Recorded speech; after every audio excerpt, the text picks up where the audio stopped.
come up after they were published, a final meeting of the 2021 Rules Committee was scheduled at 8:00 a.m. this morning, Saturday, June 12th, to discuss delegate concerns related to the proposed rules. We have received several inquiries regarding Rule 2 quorum. Specifically, which convention delegates are counted for purposes of establishing a quorum. Consequently, the committee wishes to lay aside this proposed rule for further discussion. Our motion is from the committee as a whole and does not require a second. The following motion is proposed on behalf of the Rules Committee as a whole. Madam Chair, I move that the 2021 State Convention adopt en masse the 2021 Convention Rules and Agenda with the exception of Rule 2 quorum.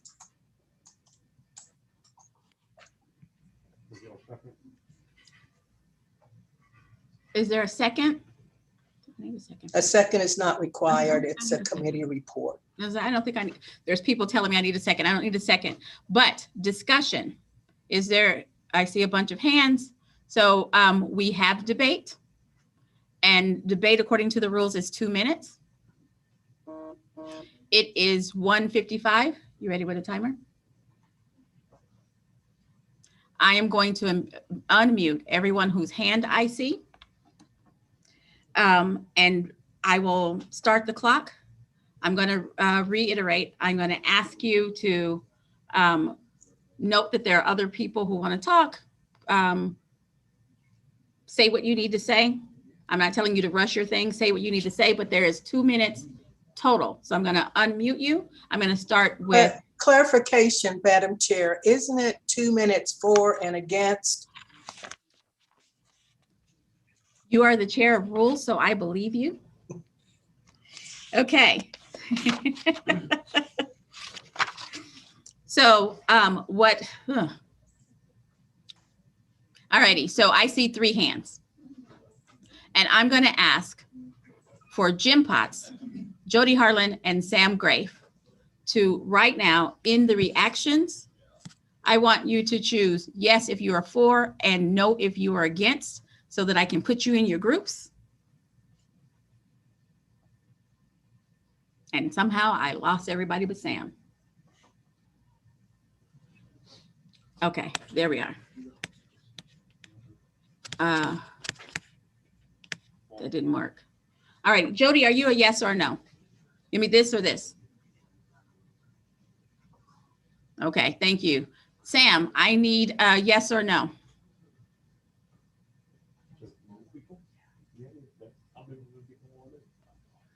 Sam? Yes, can you, Sam from McLean County. What was I need the a yes or question? no. On what is the question? To accept the, we are discussing accepting the rules report with the exception, with the pull out of 2B. Okay. Yes. The reason I raised my hand was a different thing. If you come back to me later. Okay. All right. So I'll drop your hand, and it looks like Jody, you get 2 minutes. You're the only hand raised. Let me unmute you. And I lost my timer. Jim Potts' hand was a yes. Well, okay, there he is. He's back. Okay, he disappeared on my screen. Jim is a yes. Okay, so Jody, you get 2 minutes for no. Jim, you get 2 minutes for yes. Yes, Jim, Jody. I keep myself together. Let me get my timer. I'm doing too many things by myself.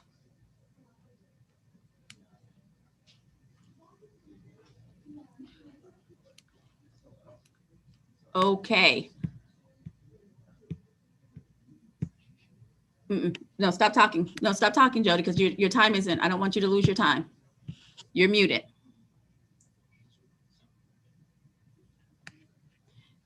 Okay, now, because I don't want you to lose your time. Jody Harlan from Canadian County. I respect the Rules Committee report and in general agree. If we were in a normal situation, I would have rose on a procedural matter to make a motion to move up the portion of the report for the election of state officers in front of the Constitution and Bylaws Committee report. In the virtual environment, I made many comments that I would like to make this motion. Raising your hand got you moved to the breakout room, and that was not what I wanted.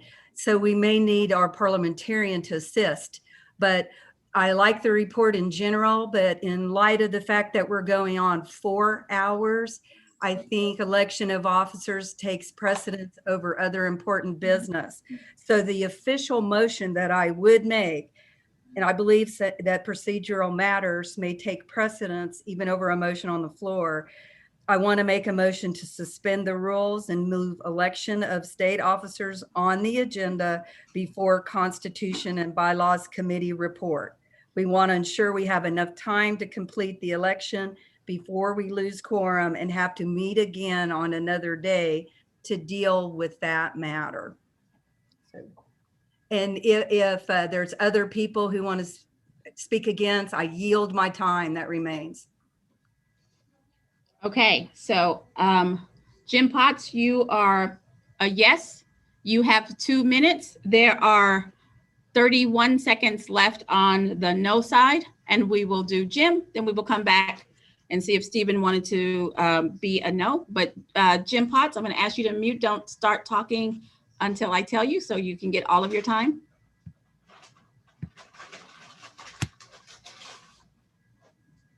Okay, go. Madam Chair, I rise in support of the Rules Committee report, is specifically excluding Rule 2 for later discussion. And we can take up Jody's amendment later. I do, however, wish to raise a point of order in the use of secret ballots and would request that there's an opportunity to address that point of order. I return the rest of my time. Stop. How much time do you use? 1:22. So Okay, hold on. Stephen, is your hand raised with regards to the rules report? Yes, ma'am. I'm not sure if Jody's motion requires a second, but I'd like to offer the second to her amendment if that's called for, and rising in support of the amendment.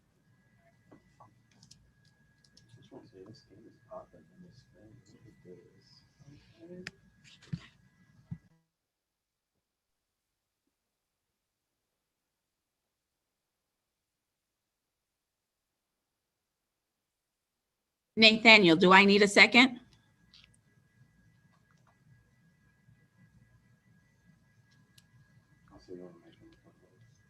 So a couple things, if I may. Please do. Number one, in terms of precedence for orders, when we're talking about the suspension that I believe Jody is making, it's to suspend to essentially amend the agenda, essentially. That's exactly what she's asking. Because the agenda has already been approved as a procedural thing that requires a 2/3 vote. However, because a motion was currently on the floor, that does not take precedence over the current pending motion about adopting the rules report as presented by the committee. So the order would be dealing with the business on the floor regarding the rules report that is currently on, and then Jody's motion can take precedence. It does require a second. My advice, Madam Chair, and it is entirely up to you, would not to be required to Jody to remake her motion. I believe it was Stephen who made the second at that point, but just treat it in the normal course of business. Thank you, Nathaniel. You're welcome. Okay. Nathaniel, I have a question as Rules Committee Chair. Would Jody's motion occur before we consider the Rule 2B that's being laid aside?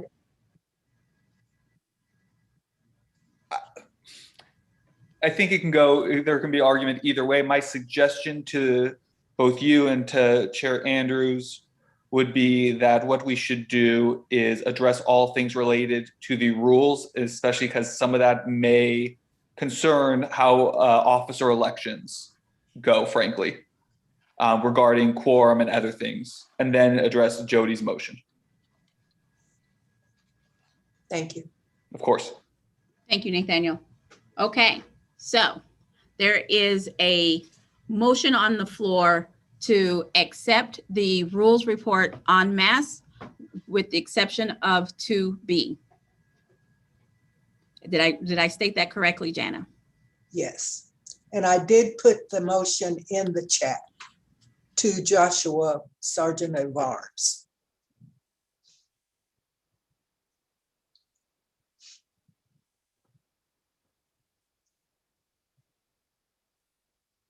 Okay. Fun times. Okay, so any motions at this point I'm not calling on anybody because we're handling the business that we have right now. So we are about to vote again. I am begging you that when we drop it into the chat, that you scurry over and you fill out your ballot so that we can get through this. And before you just raise your hand to be moved into the ballot assistance room, I want you to try. I just want you to try to cast the ballot because it's really not that hard and it will go a lot quicker the more people we have casting their own ballot, the more people we have casting their own ballot. Okay, so we're about to drop it in the chat. Give me just a second.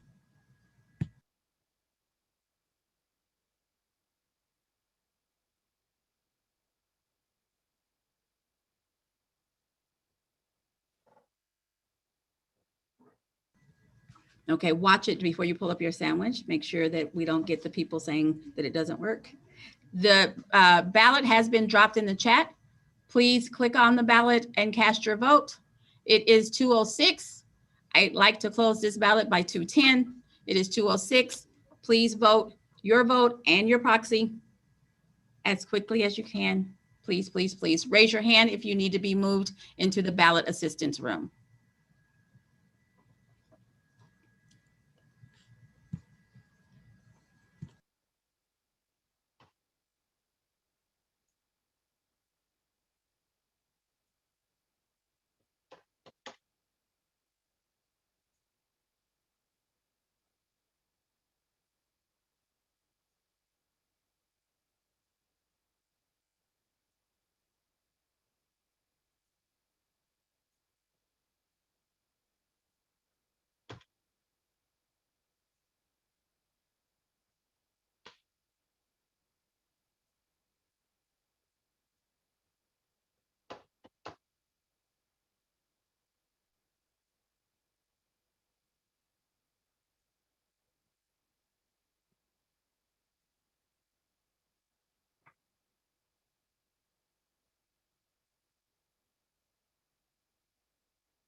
They have to do it. Okay, I am so proud of you guys. Only 2 or 3 people raised their hands to need assistance. We should get through this one pretty quickly. And if we can keep doing this, we will get through convention. Thank you so very much for trying.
That was so much faster. Okay, I think we're getting the hang of this.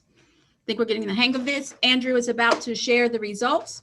I'm going to ask Andrew to first share the count, and then I'm going to remind the delegation that when we are in person and it is a voice vote, that's not a secret ballot, and it's the same as this because we do have specific results. This is quicker. This is just tantamount to a voice vote. So, Andrew.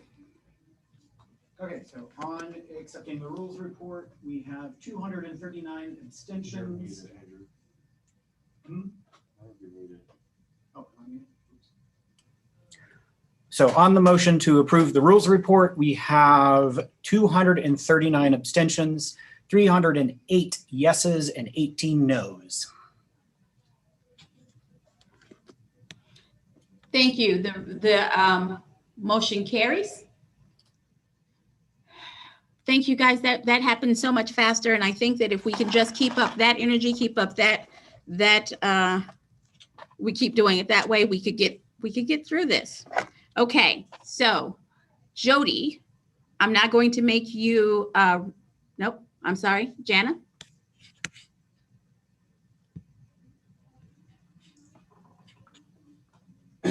Okay, so we need to talk about 2B because it has been brought. You're unmuted now. I apologize. We need to talk about 2B because it was pulled out of the report. Jana, you have the floor. Yes.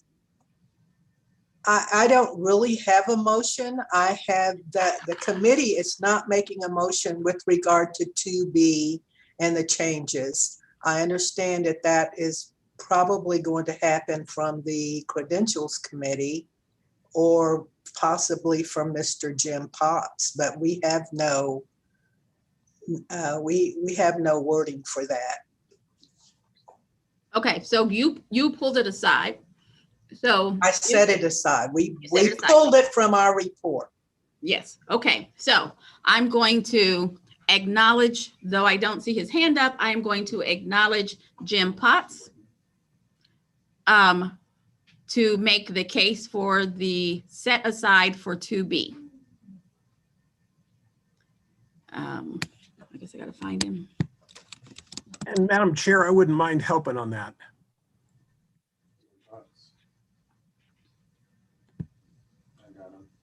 Okay. And go ahead and ask Demi to unmute as well. Thank you, Madam Chair. This is Jim Potts from Oklahoma County. Thank you. And I got caught flat-footed. I was in the breakout room. The quorum. Okay, so Wait, no, I got it right here. I actually do not have a problem with 2B. My issue is 2A, and okay, I will seek to amend that at a later time, and therefore I withdraw my recognition, I guess. Okay, we are talking about 2B now. Thank you for that clarification. Demetrius, you have the floor. Right, it's Demetrius Barriolas from Tulsa County and CD1 Secretary. So I have copied and pasted into the chat a suggested change to Rule 2B.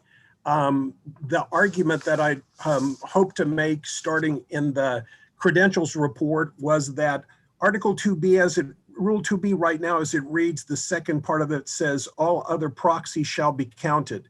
There are two bylaws in the ODP bylaws. Bylaw 34G clearly states that proxies, unless otherwise mentioned in the bylaw, shall not be counted for determining quorum. And then in bylaw 35A3, it provides one of those exceptions and says that the written proxy, which is typically the proxy that people give when they know they're not going to be able to come to the convention, those proxies can be counted. So what I'd like to do is offer the language that's in the chat that basically would say that the following should not be counted in determining quorum. Recorded and announced proxies, those proxies that are generally given after the delegates are at the convention, roughly after the 11 o'clock starting time today, and ex officio members of the proxy. And then further, the rule would say written proxies, those are the ones that are given before the convention or the day of the convention, would be counted in determining quorum. So I want to get some clarification on what we can count and what we can't count in line with what's in the bylaws, because the blanket statement in Rule 2B as it stands right now is in violation of the bylaws. Whew. Okay, that was a lot of words there, Demi. I'm sorry. So based on what you said, does that change your credentials report? It doesn't at this point, but it will going forward, because if this rule, if the rule is adopted as it is now in 2B, we have an open-ended proxy system, and we're in violation of 2 bylaws. Now, as Jenna politely described, we've done this in the past. It's just that in the past, week or so, we just discovered that we're in violation of the bylaws if we do this. So it doesn't matter to me. It's pretty much the will of the body, but that's the reason why we're raising it, is because if we want to play in the rules, we will. If not, we'll just admit the flood of proxies and go about it as best we can.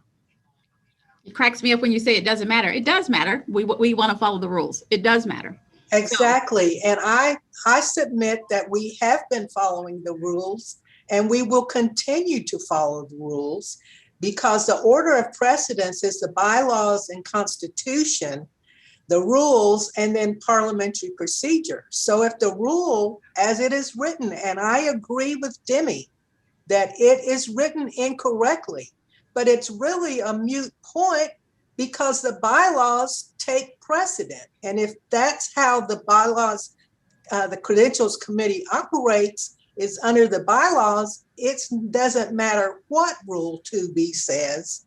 We are going to proceed with the bylaws and constitution being the law of the land, regardless of what anybody else says. And I'll give you a point to clarify that. In Robert's Rules of Order, it says that a motion to oh God, I can't remember which it is, but there's a motion, as a procedural motion that does not require a second, according to Robert's Rules of Order.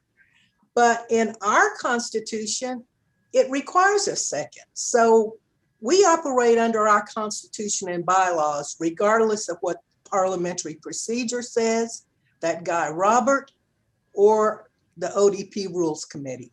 We are going to operate under our Constitution and bylaws. So it And sounds we have been, and we will continue to do so. sounds to me that, well, no, let me say this. I will entertain a motion, and it sounds like there's already a second trying to happen. Demi, I know that there's wording, but it wasn't a motion. Do you have a motion you'd like to make? If we could vote on this in a procedural way rather than in a ballot way, unless we can do it quickly, I'd like to move the language that's in the chat right now, or should be in the chat. If you'll move up a little bit, the 2B change that's in the chat right now. Okay, so Joshua is saying that he doesn't see the language. I don't see it. And thank you. You did not send it to me. But I don't see the language. Oh, okay, I can tell you why, because I think I sent it to Betty Harris by mistake. Let me change that real quick. Okay. So do me a favor, just this time, send it to me, because I want to see if we can expedite this motion. Okay, hang on. You can probably copy and paste it from what you sent to Betty. Yeah, I think.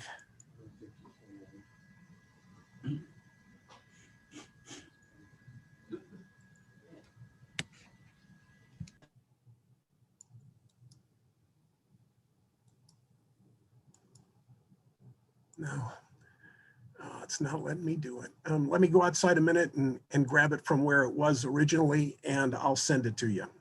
Okay, you Give can't me just just read it to me? I could. The following shall not be counted in determining if a quorum is present: recorded and announced proxies and ex officio members or their proxies. Written proxies will be counted in determining quorum. Okay, so I'm going to try something. Let me read what I want to try here because I want to do it right. I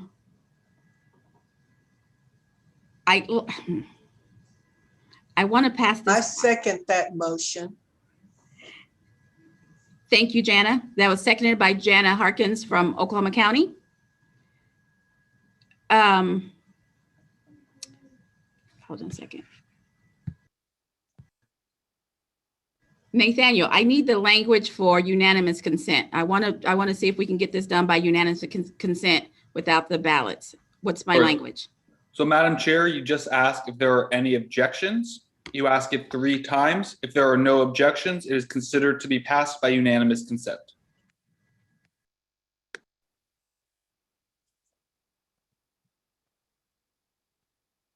You're on Thank you very mute. much. Thank you very much. Okay, so are there any objections? I'm not pinned. Hope you guys can see me. Any objections to the language presented by the chair of the credentials report, credentials committee?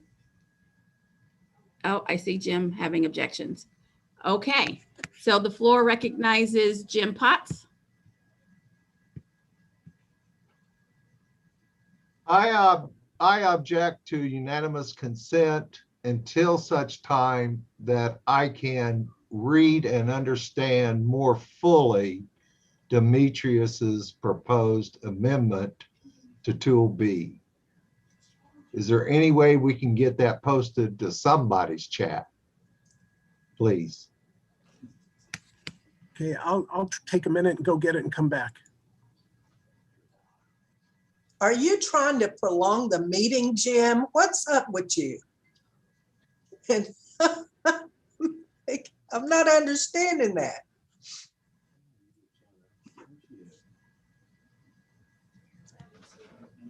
Okay, let me see if I got it. Yeah, but let me see if I can find it.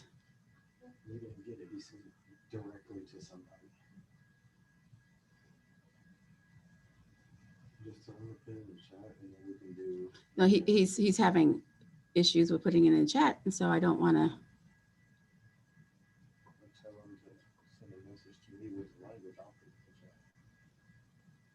Come over here to my screen, please.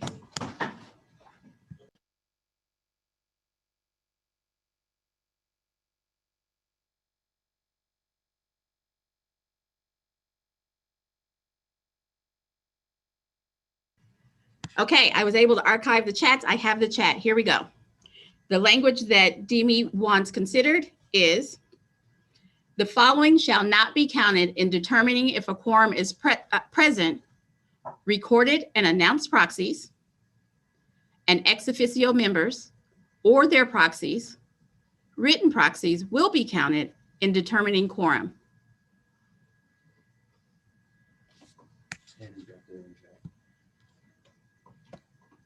Jim, did you hear that?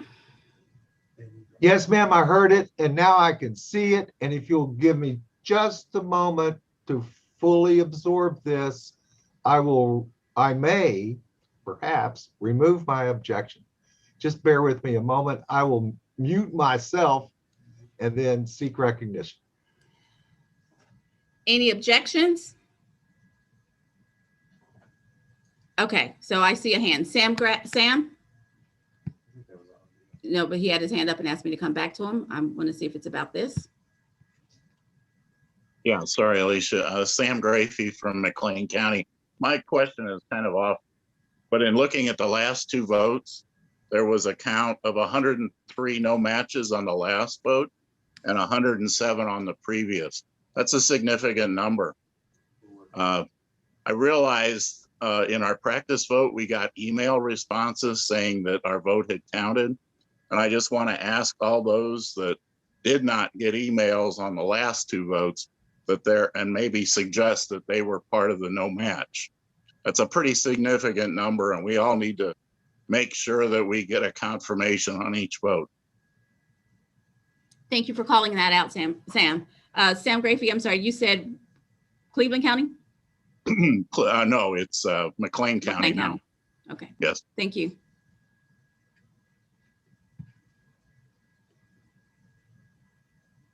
Okay, so I want to give, I need you to verbally say you are withdrawing your objection, Jim. This is Jim Potts, Oklahoma County, and I remove my objection to unanimous consent being granted to 2B as written by Demetrius and displayed in Demetrius or in your chat on the screen currently. Okay, Thank so. Any objections? Any objections? Any objections? Seeing none, Demetrius' motion that has been seconded by Jana is accepted. Okay. I think people are back to chatting with me. Please don't chat with me.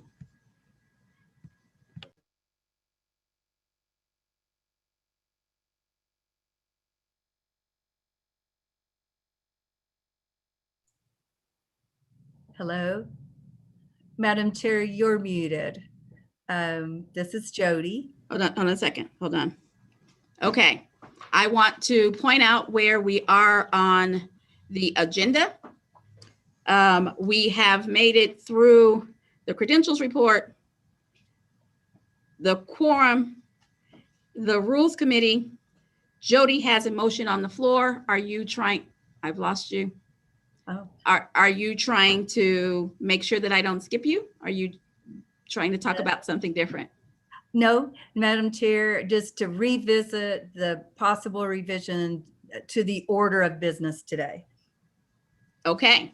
related to rules. So I want to state clearly what it is that you're asking, Jody. You are asking to reorder the agenda. Yes, I make a motion to move the election of state officers up on the agenda before the Constitution and Bylaws Committee report. It's a simple change to the order of business because the election of officers is, I believe, is our priority today. So it would be a yes, no on whether to move election of officers up on the agenda to a position before the Constitution and Bylaws Committee report. Okay, so I see your motion. I see your motion. I'm going to go to, there's a whole bunch of questions, a whole bunch of hands raised.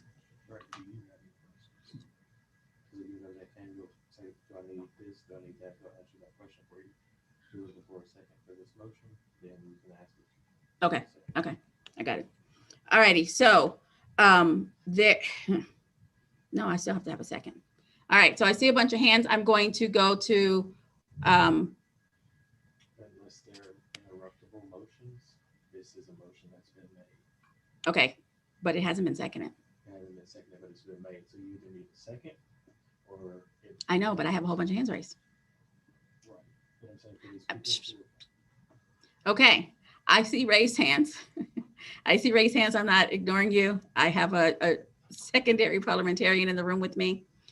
I'm going to acknowledge you. There is a motion on the floor. Unless you're doing something procedural, you need to be seconding. That's the only thing we're going to take up at this second, according to the rules. So I saw Robert Goins' hands first. I'm going to unmute, and everybody keeps moving. I'm going to unmute you, Robert Goins. Madam Chair, Robert Goins, Wagner County. I move to second the motion on the floor. I don't know what happened, but I heard your name and then you whispered away. Oh, sorry. Can you hear me now? Just barely. Go ahead. Robert Goins, Wagner County. I move to second the motion on the floor. Okay, so I have a motion on the floor I have a second on the floor. Any objections? And I see hands raised, so I gotta deal with that. Okay, so I see Dennis, Gary, Jana. Before I like to tell people what order they're coming in so that you don't think you're being ignored. But before I do this, I am going to make a chair speech. We have spent 4.5 hours and we haven't gotten to any of the real business. And I recognize that. And I recognize that this motion is made for 2 reasons. 1, traditionally, and 2, because everybody comes because they want to do the elections. I get it. I appreciate it. But I feel compelled to say 2 things. 1, our Constitution and bylaws and our resolutions, what we stand for and how we conduct business is very important. And of the years where I've been attending convention, they keep getting pushed to the end and we struggle to keep quorum. And then in the 2 years ensuing, after we do this process, people fight about the Constitution and bylaws and they fight about our platform for the 2 years. And it's a problem that we continue to create for ourselves because fewer people care about setting the rules and fewer people care about our platform in the time when we should be dealing with our rules and our platform. This is tradition. I respect it and I will do what the body says. I just want to point out that this is what we do. And we know, those of us who have been to convention 2 or 3 times, that after we elect folks, that our number is going to go down considerably. I just want to make sure that we are aware that that is where we're headed. So I have a first and a second. Nathaniel, is it time for debate? Do I have to ask if people want to debate? Yes, it is, Madam Chair. Awesome. Okay, so I see a bunch of hands raised. I'm going to go in order of Dennis, Gary, and then Jana. And when you say your name and your county, I also would like for you to tell me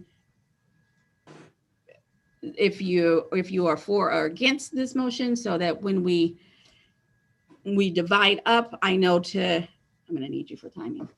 So when we divide up, I know which side you fall on. All righty, Dennis. Dennis Whiteman, Payne County. I sort of assumed that one of the emails would have rules, credentials, all that stuff, but you have to go to the Democratic Party website to look at those items. So I just wanted to clarify that for anyone who hasn't seen any of the documents that we've been voting on. But I did find them, but it wasn't easy. And that was it. Okay. Thank you for that teachable moment. We will make it more prominent. When we're in person, we print out the book and everybody gets a handful, but Right. It actually was on the call that's where they'd be, and they were available for 72 hours before this convention. All of the forms, all of the documents. Okay, Gary Harris.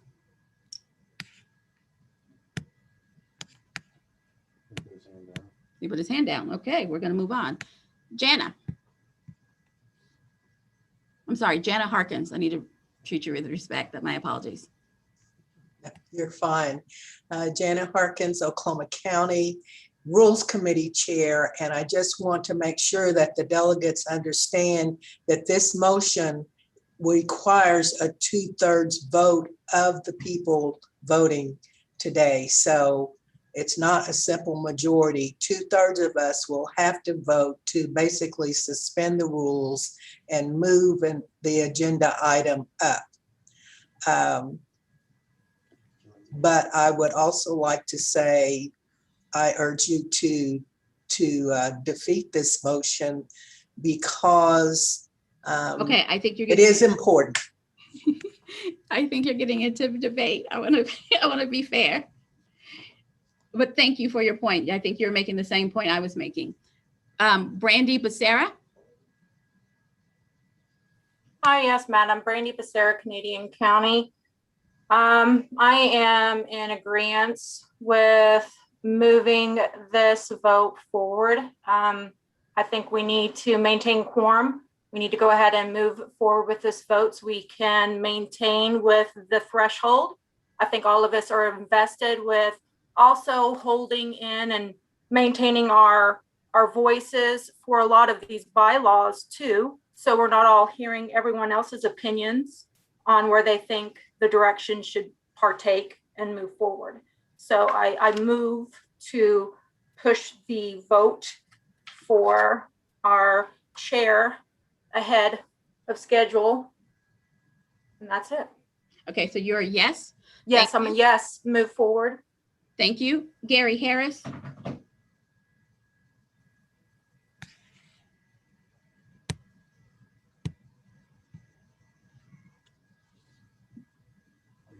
Gary Harris, Pontotoc County. A procedural point. I think I have an explanation for the large number of people non-voting. When the ballot link comes up, it loads slowly. And if you're impatient and click on it more than once, it tries to load multiple times and you get hung up. So I'm not speaking for or against this motion. I'm just saying that when you, please, when you have a next vote, be patient, wait for it to load. It's much lower likely that way that your vote will be counted. Thank you, Gary. Thanks. I love all the helpful folks that we have. Okay, Greg Bledsoe. Name, county, and if you're for this or not, so that we can do the debate. My name is Greg Bledsoe, Tulsa County. I speak in favor of this motion. This is the most vital thing we can do today. It is imperative. And with respect to the chair's editorial comments, that was not appropriate in my opinion. Okay, thanks for sharing. Jim Potts, I have you down again.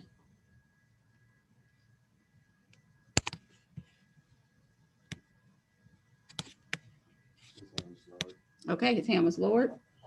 David Wilson.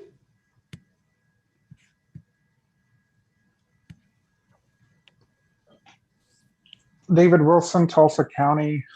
I am against moving this motion forward or moving up the vote for the chair for the same reasons that the chairwoman is as well. No, I have no opinion. I just wanted to share an editorial comment. I will do what the body says, but thank you, David. Logan Whitson.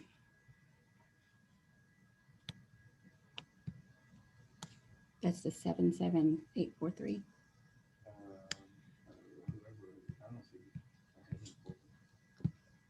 778.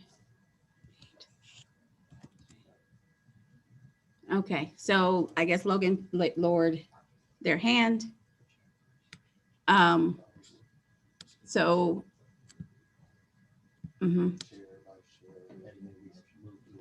Amanda Swope.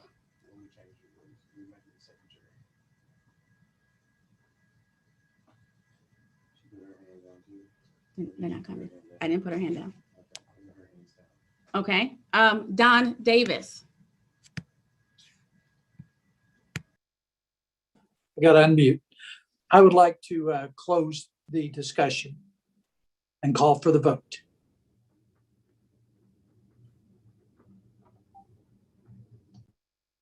And I'm done. You're calling the vote. Thank you very much, Don. Okay, so there is a motion on the floor. He called the vote, so there won't be debate. The motion is that we reorder the agenda to move the. See, that's how you stop shit. Okay, that we move the officer elections above the Constitution and bylaws and resolutions. That is what we're getting ready to vote on. And because there was dissent in the discussion, I think I'm probably, well, I'm going to try it. Let's see what we go. All righty. So there's a vote to move the officer elections before resolutions and Constitution and bylaws. Any objections? Oh, bunches of hands. So I'm gonna guess that there are a bunch of objections. Those are already, These were already up? Why are all these people raising their hands? I think, now they're about to do the objections. Alrighty, so it looks like there may be objections because there are tons and tons of hands. So I'm going to acknowledge folks. There is a motion on the floor. Don't make another motion. There is a motion on the floor. And so the hands raised must be germane to the motion that is on the floor. I am going to go with David Nagel, Billy Cowell, Amanda Swope, Michelle Tilley, Greg Bledsoe. I'm going in that order so that you know which order you're going to be recognized. And you, Madam Chair, this is Amber Jensen from Woodward County. Can you please Amanda, Amber, you're out of line. No, she can't raise her hand because she's a co-host. Okay, So add her to the list. okay. All right, so I've added you to the bottom of the line, Amber. Okay, David Nagel.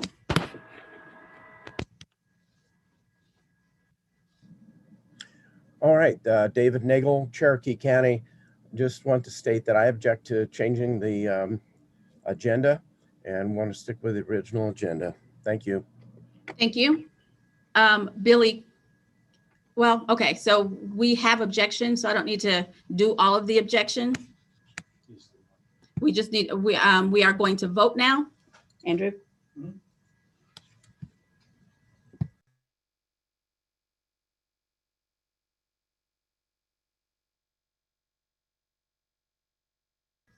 All righty, we are building the ballot right now. We are about to vote whether or not we are going to reorder the agenda to move the officer elections above the Constitution, bylaws, and resolutions. But I want to be clear. It doesn't change the fact that we still haven't had officer reports. We haven't had a financial report, those kinds of things. So it's not reordering that. We're just reordering the chair elections above the resolutions and Constitution and bylaws. I want everybody to be on the same page.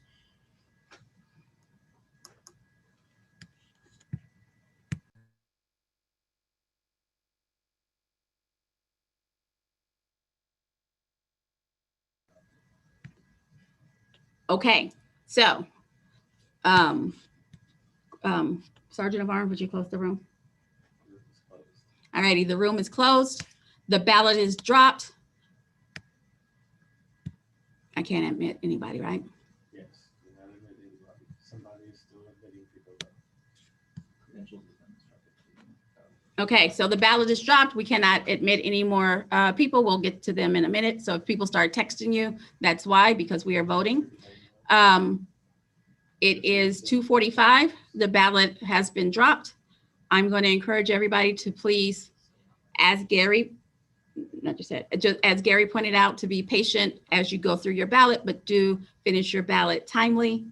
And I'm going to assume, no, I'm going to lower everybody's hands so that we know, because some of these hands were up already. Now, if you need help with your ballot, raise your hand now so they can move you into the ballot assistance room.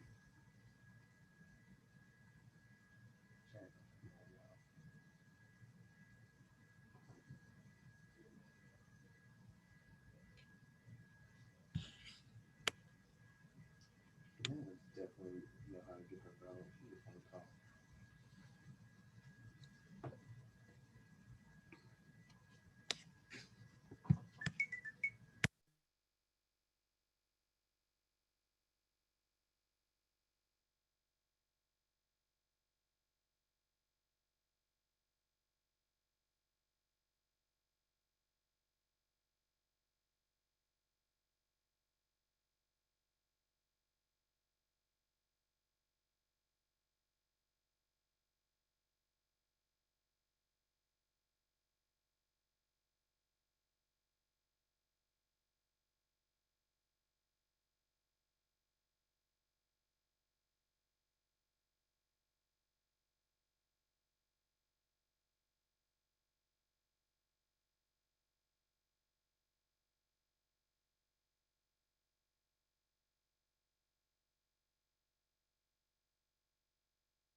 Okay, so right now we are at less than half of the people who have cast a vote. So I'm going to give it about 3 more minutes to make sure that everyone has an opportunity to cast their vote. And Joshua has just dropped it into the chat again, so you don't have to try to scroll through the chat to find it. So, you know, we want everybody to have a say. We want everybody to have, we want every motion considered by everyone, regardless of my editorializing. Everyone who's here who is an eligible delegate, your vote matters. And I will follow along with what the body decides, and regardless of my editorializing, but this part is important to me. So when I have the microphone, I'm going to say the things that I think are important.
Are you ready to share your screen? Okay, so because this is a procedural vote, I think it's procedural, whatever kind of vote it is, it requires 2/3 of the body. It requires 2/3 of the body to pass. I just want to put that in front of everybody before Andrew speaks. Andrew, take it away.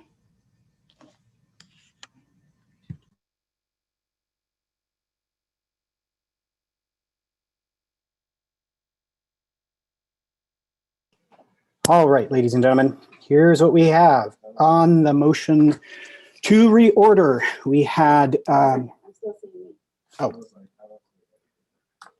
sorry, everybody.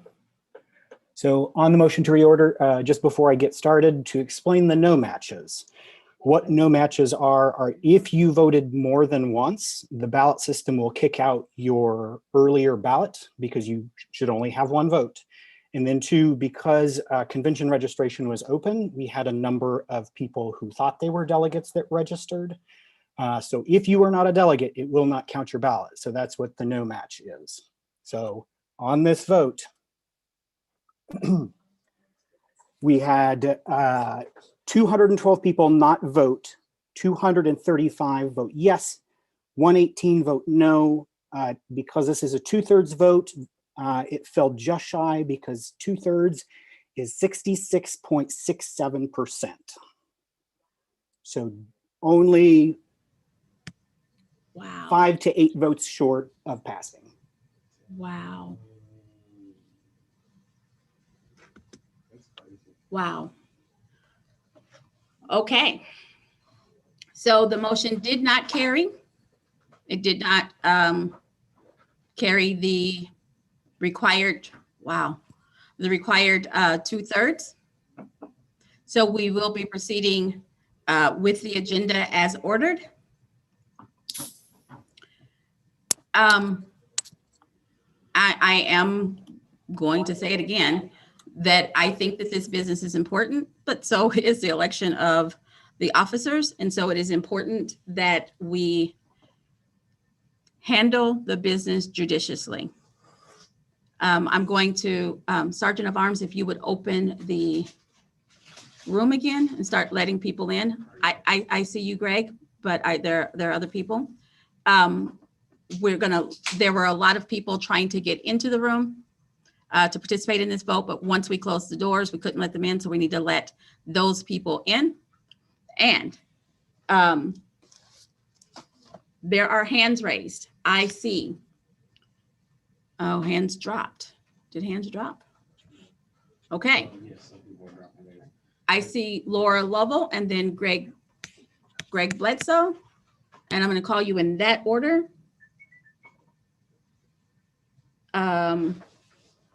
Please state your name and county, and go ahead, Laura.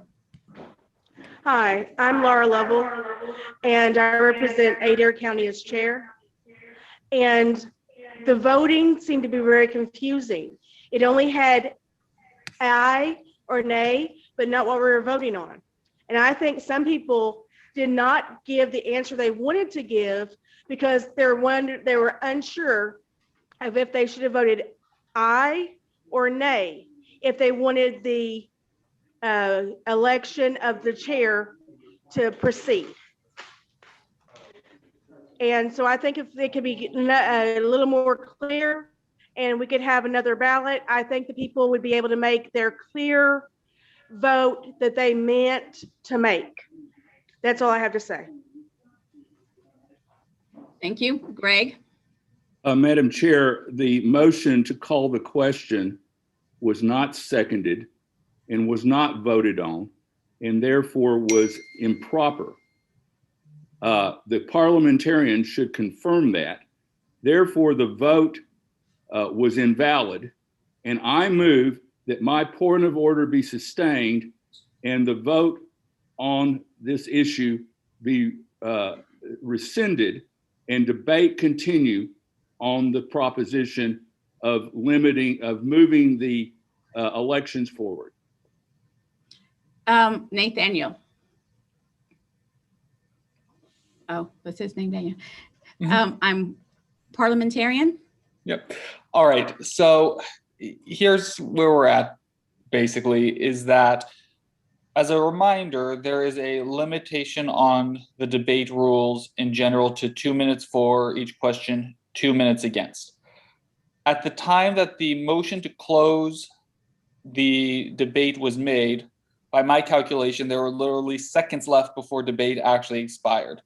So while I would say the point of order is well taken, if people want to, at this point, have a vote to close debate, which would require a 2/3 vote, followed by another vote on the motion, before that could occur at this point, because of what has subsequently occurred, there would have to be a motion to appeal the ruling of the chair, which would be debatable, would then be a 50% vote.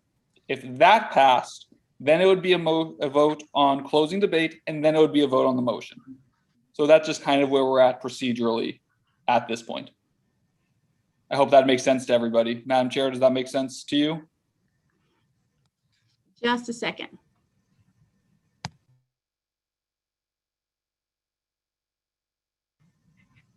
Okay, so what I understand is there were seconds left of debate when Yes. the call the question came. Yes. Right? There does not need to be a second on a call the question, does there? There does need to be a call. There does need to be a second. There needs to be a second. Okay, so I did not take a second. Yes, correct. You did not take a second. Okay, so do I need a motion to rescind the vote? I believe the proper procedure at this point would be a motion to appeal your ruling when you close debate. And then Okay, if that passed, then we would go to the, well, if that passed, then I can jump back in and explain step by step. How's that? okay, so the motion to appeal my thing only requires 50%. Correct. God, I wish there was a faster way to do this. Okay. So the thing about the hand raise is it disenfranchises people who are, right. Right. So we can't use the hand raise because it disenfranchises people who are multiple people to one device, and we can't do that. So somebody has to make a motion to approve the decision. Nobody's done that yet. That's correct. All righty. Is there a motion on the floor? Is there, I will entertain motions. Andrew, are you ready? Yes. Just let me know what the motion is. You have 4 hands up. Okay, I have 4 hands up. Don Ingram is start. I'm going to start with Don Ingram, Jody, Jim Blouch, and then Greg. Don, Jody, Jim, Greg. Okay, Don Ingram. This is Don Ingram. I'm from Tulsa County. I'd like to make a motion that we close discussion and that the vote count. Okay, so there is a motion on the floor that we end discussion and we accept the vote that was made. Is that appropriate, Nathaniel? Because there is not another motion. That would be the motion on the floor. That would be an appropriate motion. Would require, because part of it includes closing debate, a 2/3 vote. So closing the debate requires 2/3 vote. Yes. Okay, so Don Ingram is making a motion that we close debate. Do I have a second? All right, so I'm going to go to Jody. Will you unmute Jody?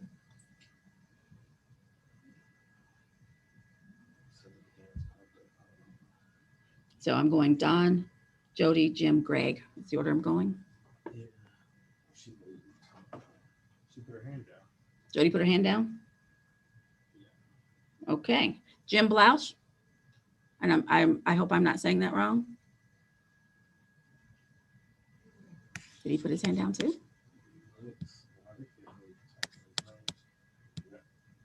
All righty, Greg Bledsoe. I know he didn't put his hand down. Greg.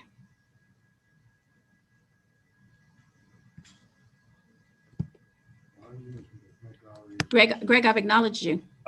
Well, you were muting me. I couldn't unmute until just now. I would like to move to appeal the ruling of that allowed the vote to be closed so that we can reopen debate and then reach the motion to and reconsider and have a valid vote on the motion to advance the election of officers. Okay, so your motion is out of order because there's already a motion. Is that accurate, Nathaniel? Yes, there's currently a motion right now. I believe the call would be if there is a second on that motion. My apologies. I'm blanking on who made that motion originally, but if there was a second on that. Don Ingram made the motion that we end debate. And that's the motion that we're entertaining right now. And so I'm going to go to Phyllis, Jimmy, Jim. I can't see your whole name. Reverend Dr. Rod, and then Don Davis, and then Christine. So Greg. No, I already talked to Greg. Phyllis Kluges.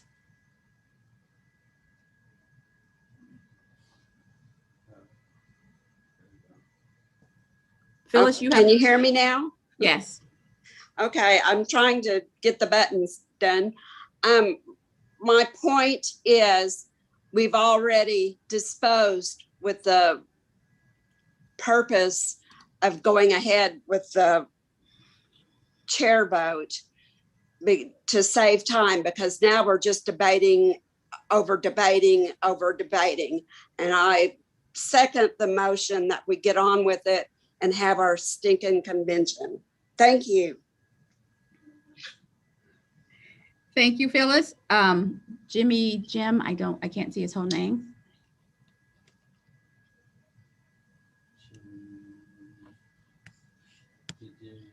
Haley, maybe? Yes. Mm-hmm.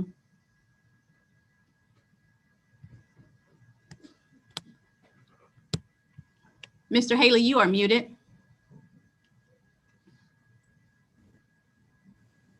I second the motion as well. Let's move on. We've disposed of that. Okay, so I'm so confused. We've gone back and forth. Nathaniel, help me. So at this point, the motion that was made to end debate and accept the previous vote is on the table. It has been seconded. And it has been seconded.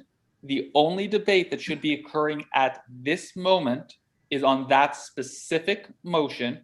It would be 2 minutes for speakers in favor of the motion, 2 minutes for speakers against the motion, for a total of 4 minutes. That is the only thing that should be done at this moment. Okay. So I'm not gonna make you tell me who, because we're gonna just spend time. I'm gonna unmute the hands that I see. And we're gonna start with the yes people. And then will you keep the no people? And so I'm gonna say yes. A yes person just needs to start speaking. It's 2 minutes. There are a lot of hands. If you are speaking in favor of the motion of moving on, start speaking now.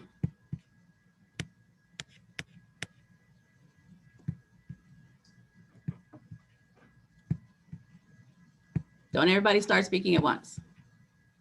This is Dan Myers from Logan County. Listening? I propose that we move forward. I so appreciate your grace and disposition. This is so frustrating for all of us. We probably could have had the vote by now. I think we accept the vote, just shy of 2/3, move forward with our current agenda. Thank you so much. Thank you. That was a yes. Now stop your clock. Okay, someone speaking against.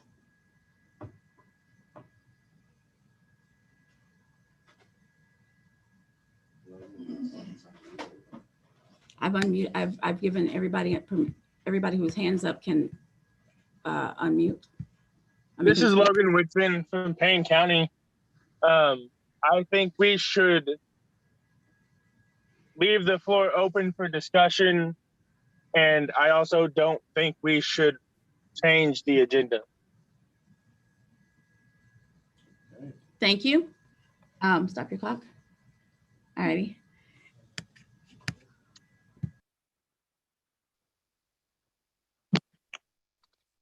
My name is Marguerite McGuffin. I'm from Oklahoma County, and I want to call the question. So Marguerite, that's how we got here. I called the question too early, and it put us in this spin. Well, that's not a spin. The motion that we voted, it was voted on, and don't mute me. No, I'm not muting you. I'm unmuting other people. I'm sorry. So, I just want for you to accept the results and the body, yeah, you. Because you're I'm giving okay with the more results. space and more time than it needs. I'm okay with the results. I'm just following the body. I'm following where the body is taking it. The body voted already, and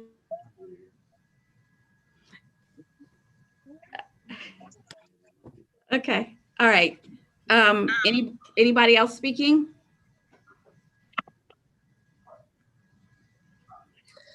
This is Sarah Miracle from Pontotoc County, and I believe we should. I'm for the motion because I think that rules and bylaws should be very, very important to us right now, and not just elections of personalities. That's just kind of probably some of my history there. So thank you. Okay, thank you. How much time do we have left?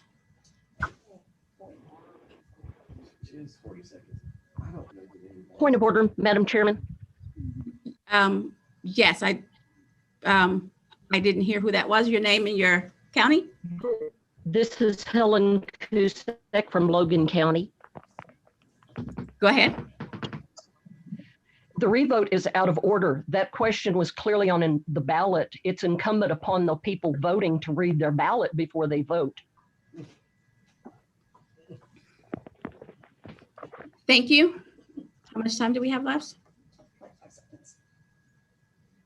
Okay, so we have 5 seconds on moving on. Anybody else want to speak towards moving on? Don Ingram, Tulsa County. Don Ingram, Tulsa County. Yeah, I just want to say we need to move forward. We've already had a vote. We know it's a legal vote, and it's time to keep going. Okay, so I think,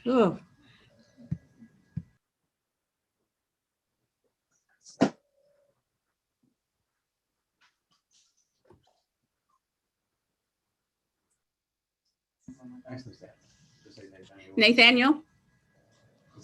Yes, Madam Chair. Okay, so we've had all the discussion, and now can I see if we can do unanimous? What do I do? I don't know what to do. You can either ask for unanimous consent. Okay, good. Let's try that. Let's try that. Okay, look at all those hands. I'm getting ready to lower all hands because discussion is over. I'm going to lower all hands.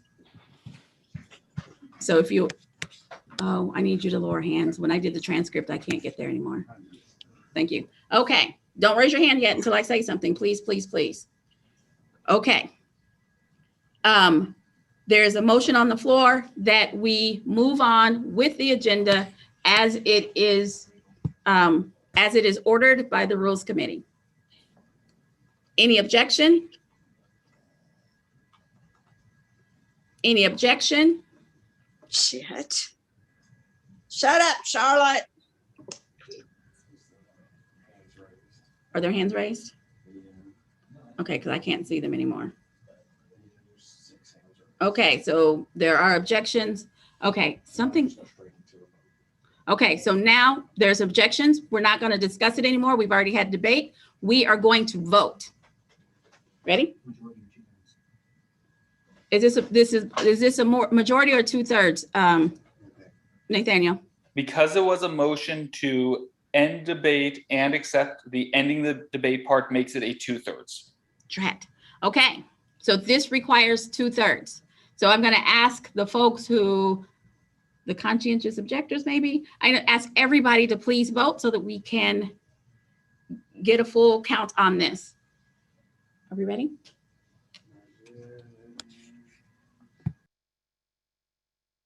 Madam Chair, there was a request to restate the motion as proposed.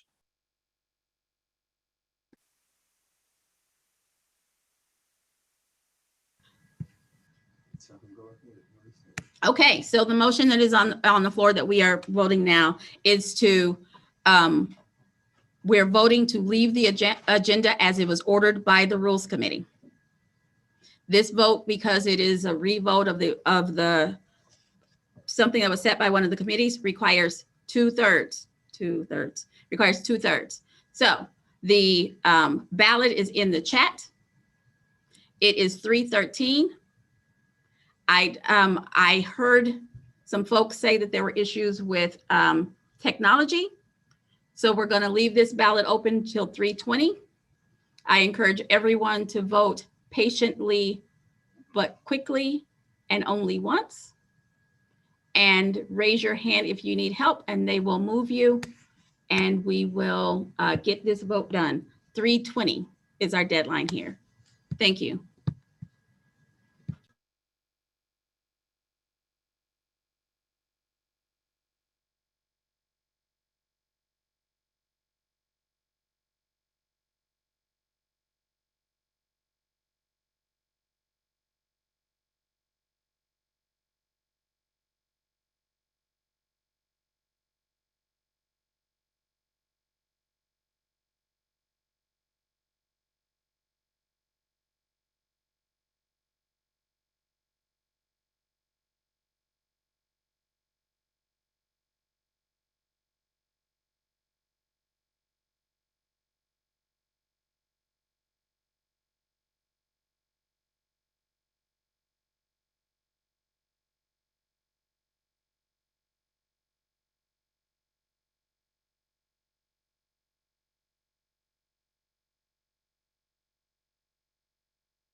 Alicia, I am unmuted. Was there a question or? I don't know who's talking, but there is someone who's trying to give up their proxy.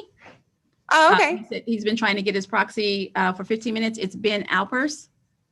Yeah. Okay. Is he trying to give his proxy to me? I don't know. It just keeps popping up. Oh, okay. I mean, that's so- okay. I mean, I'll take his proxy. Thank you. Yeah, of course. Pleasure.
Credentials Committee.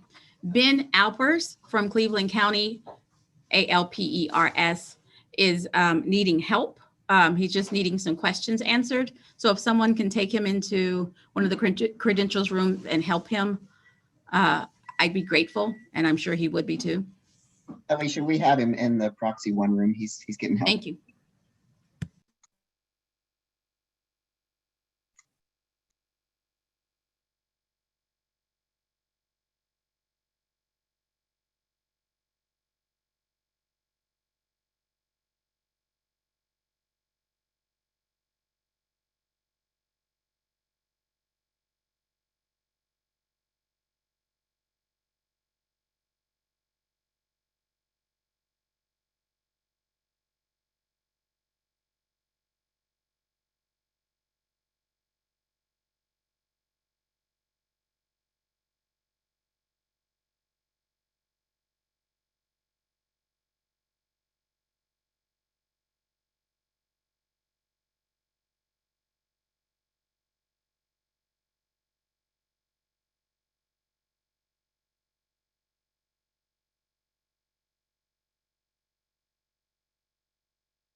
Okay, I am ready.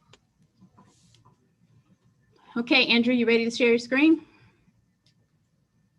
All right, so on the motion here, we had 84 no matches, 223 no votes or abstains, and it passed the 2/3 requirement with 301 voting to end debate, 41 voting to continue. 23 or 2/3 majority is 66.67%. Okay. All righty. So thank you. So what that means is we are leaving the agenda as is. Is that correct, Nathaniel? That is correct, Madam Chair. Agenda stays as is. The previous vote is accepted. Thank you. Whew. All righty. That was that was the rules report. All righty. So next on our agenda, for those of you who may not have your agenda handy, I'm going to tell you the next 3 items just so you can follow along, right? So we have the secretary's report, the presentation of the 2019 convention minutes, a vote to approve those minutes, and the treasurer report. Those are the next things on the agenda. So I will take this moment to call the ODP secretary, Tim O'Connor, to make his report.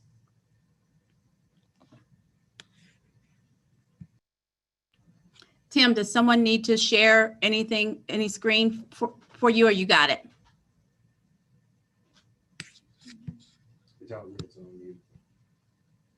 Try now.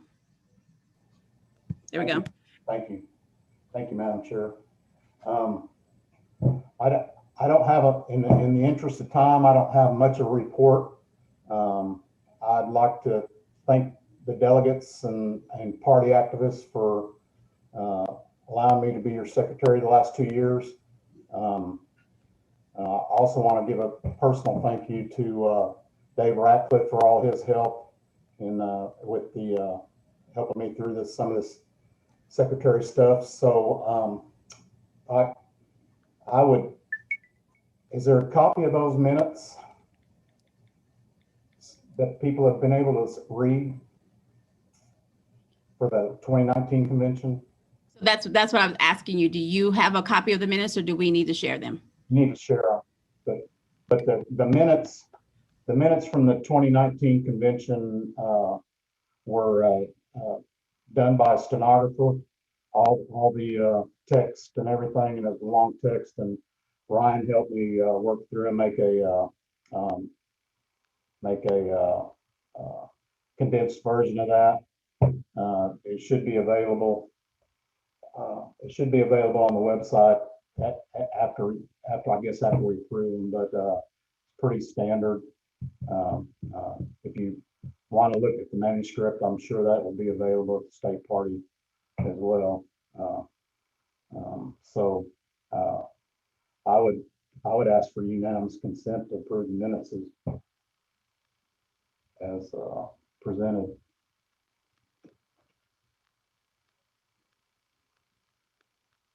Okay, so let's give us a second to get them presented so that people know what they're voting on.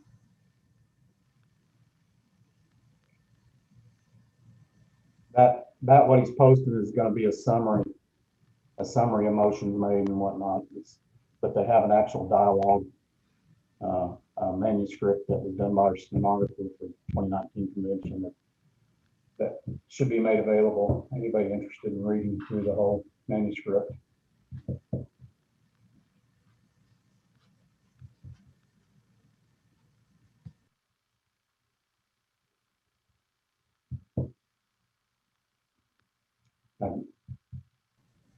Give me a second and let me see if I can expedite getting that shared.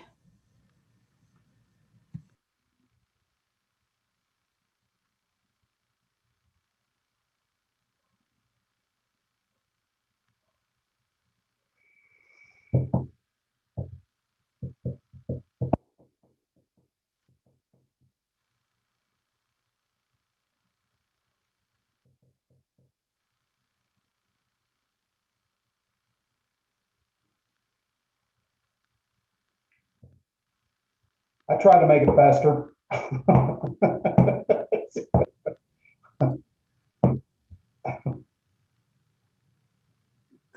Madam Chair,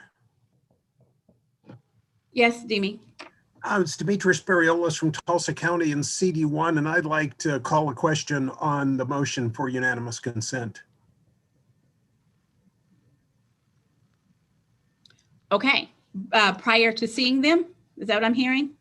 You know, I'm yes, because I'm entirely sure that no one's got the recall necessary to make a precise decision on the quality of what's going on in those minutes. And the secretary has both a summary and the entire text.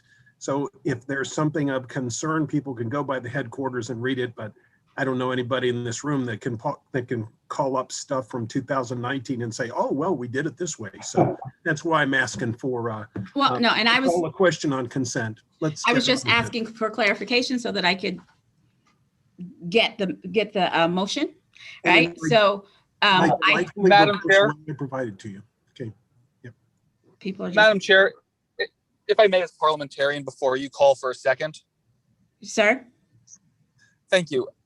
I would just want to point out to the maker of the motion that while his motion is in order, that if a second is made and his motion then needs to be voted on, we need to vote first on whether to accept a unanimous consent before the chair asks for unanimous consent, versus just waiting a second and being able to do unanimous consent directly.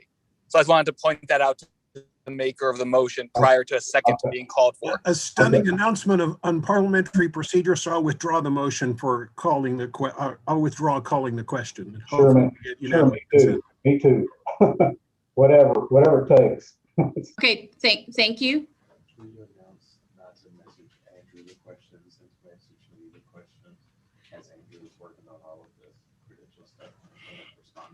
Okay, so guys, so respectfully, I want to ask the body that if you have questions, that those questions need to be directed to Joshua Harris Till. I cannot read the chat and talk at the same time. I don't have that ability. And Andrew is the one who is actually building the ballots as we make them and dropping the ballots. And all of the questions that are going to Andrew actually are delaying the creation of ballots, thus making this kind of drag out. And so I'm going to ask folks to stop chatting with Andrew as well. Thank you. And I'm making this announcement so that people do not feel like they're being ignored. I'm making this announcement so that you know how you can be addressed, so that your issues can be addressed. Okay, so the meeting minutes, you can share. Okay, so the meeting minutes are available in the, would you just share them? Okay. We're getting ready to share them on the screen so everybody can see them, so that we know what we're voting on.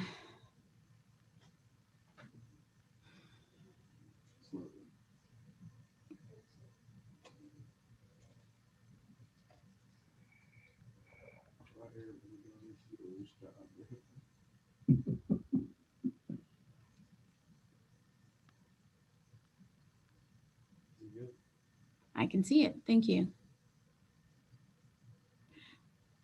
I just want to reiterate that these minutes were a brief synopsis of what happened that were taken from a transcript, as our secretary pointed out. What's happened there? Okay, and we had some pop-ups. So those are the minutes.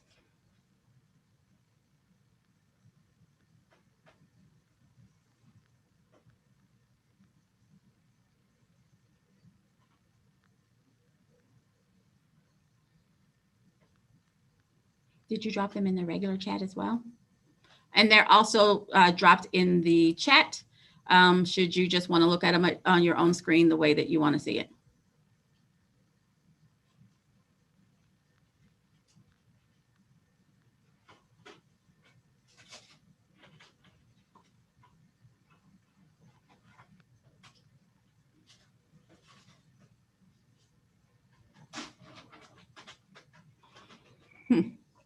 Okay. All righty. Just That's it? Okay. All righty, so is there a motion on the floor to Tim, did you? I'd ask for unanimous consent. Is that the better way to do that than a motion? Okay, so there's a motion on the floor to accept the minutes from the 2019 convention by unanimous consent. Do I have a second? Amber Jensen, Woodward County, second the motion. Thank you. I have a motion and a second. Any objection? Any objection? Any objection? Minutes accepted. Hey, and thanks to the staff there at the party for all the help that they've given me over the last 2 years. I may have forgotten to mention that, but they've done an excellent job for me, and I just wanted to recognize them. All righty. Thank you, Tim. Tim has served our party for 3 years. He stepped up when the party needed a secretary. They went to Tim. Tim said yes, and then he ran again. So we want to thank Tim for his service. Thank you, Tim. All righty. So the next thing on the agenda, we're moving along, guys. We're moving along. Is the treasurer's report. So I will call the ODP treasurer, Rachel Hunsucker. You have the floor. Can everyone see me? Hopefully, oh, there I am. Sorry, with all the faces, I couldn't see myself. I believe Angela is going to be sharing a presentation as well, and I don't know if that is going to be on the screen here. And we're just waiting for that to be loaded. I'm going to go see what I can do to expedite that. Okay, I'll go ahead and go through the introduction until that is loaded. And I'm reading off my screen over here. I'm not a natural speaker, and so I need all of my clip notes. I'm Rachel Hunsucker, and I currently serve as the ODP treasurer. There will be time to ask questions at the end of my report, so I ask that you hold those until then. We try to be as transparent as possible with the ODP financials. They are presented to the central committee, every single central committee meeting. I then ask questions, answer questions, and ask for feedback on additional information the central committee members would like to see during my reports. I also constantly remind people that all reporting is available on the FEC website in the ODP filing, as well as all of the lists of contributions by the reported donor. Today's slides cover financials for since the last convention. So that's 2019, 2020, and year-to-date through May for 2021.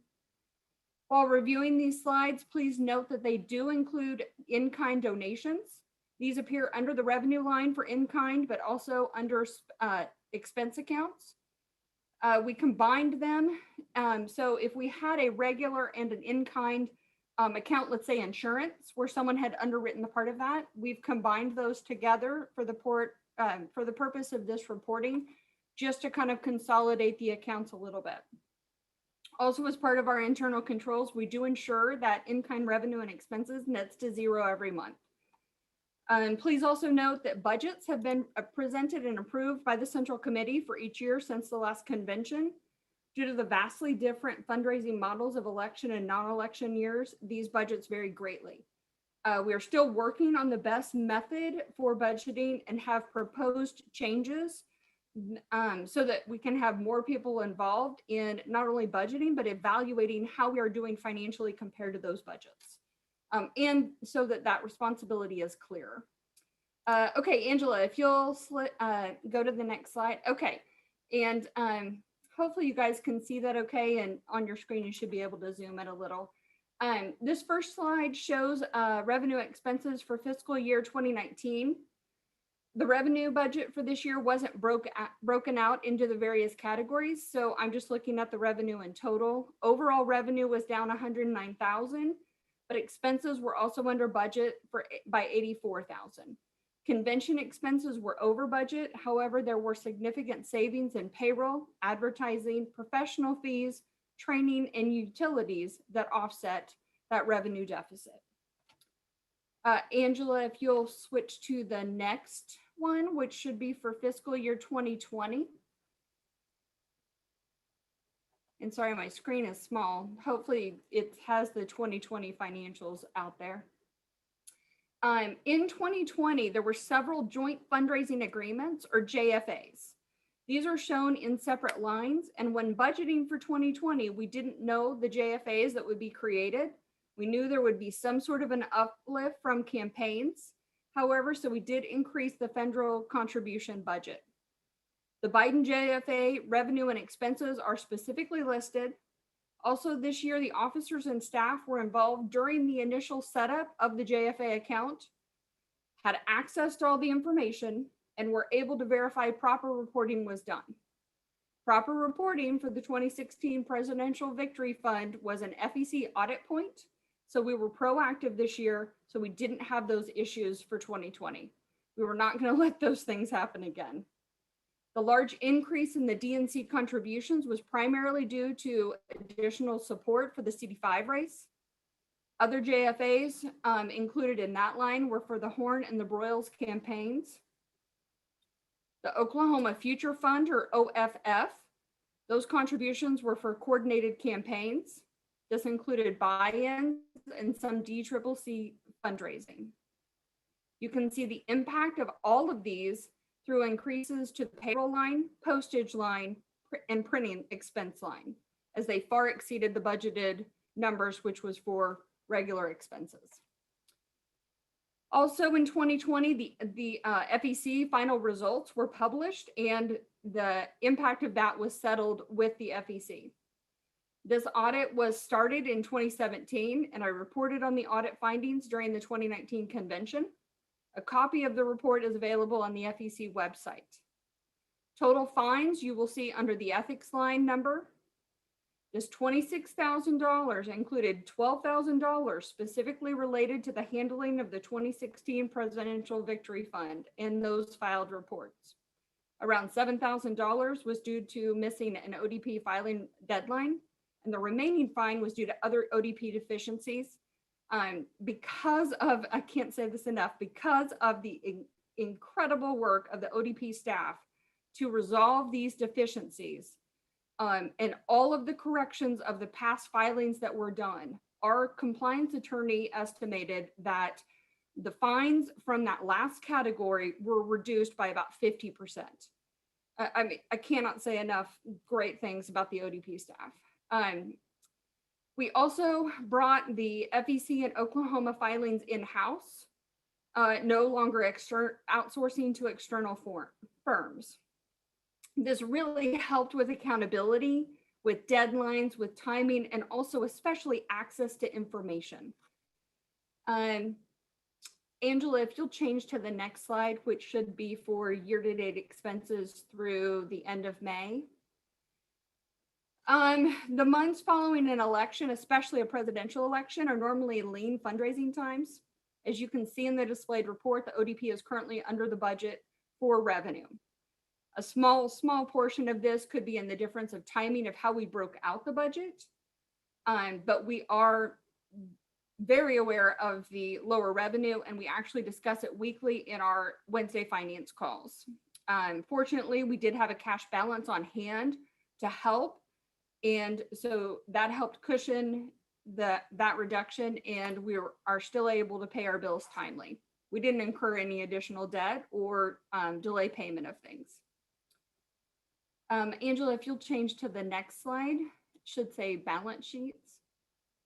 Cash balances were high at the end of 19 and 2020. Please note the balances by the different accounts. For example, in 2020, it may appear that the ODP just had $103,000 that we could use towards any expense. That is not the case. Funds raised through different means can only be used for related qualified expenses. For example, federal funds raised can't be used for items that are deemed state expenses. We have to keep those funds separate. We've developed several processes to ensure separation of these funds, but also that any qualified transfers between them are properly and incorrectly documented. On the ODP website, under resources and leadership, there's a compliance guide and standardized financial practice guide that will help provide more details of those rules. In 2020, the ODP received a PPP loan, and this was after much discussion with the Central Committee and then approval of the Central Committee for that. While we have faith that the loan will be forgiven and have submitted the paperwork to do that, we have not yet heard the status of that request. You'll see that is the amount that is listed under the notes payable line because we need to carry it as debt until that time. Angela, if you'll switch to the next slide, thank you. Current cash balance. Since the end of May, the ODP has received several contributions, bringing the total cash balance as of yesterday to $27,000. This will cover payroll expenses that are due next Tuesday, and also the ODP has solid commitments or known recurring donations that will be received by the end of the month. So I'm confident that other regular monthly expenses, as well as the June month-end payroll, will be covered. Accounts payable balances. The ODP office now has great processes to ensure all invoices are recorded timely and properly in QuickBooks, so we don't lose sight of any outstanding expenses. You'll see at the end of 2019, there was a great deal of outstanding debt. This was systematically and intentionally paid down. All items show for May 2020 are current.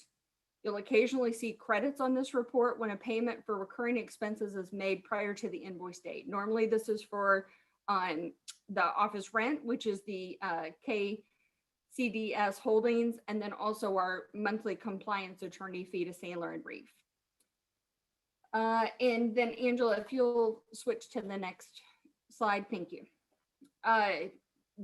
These are just some of the process improvements that have been put in place by ODP staff in cooperation with fellow officers, Central Committee members, myself, Alicia.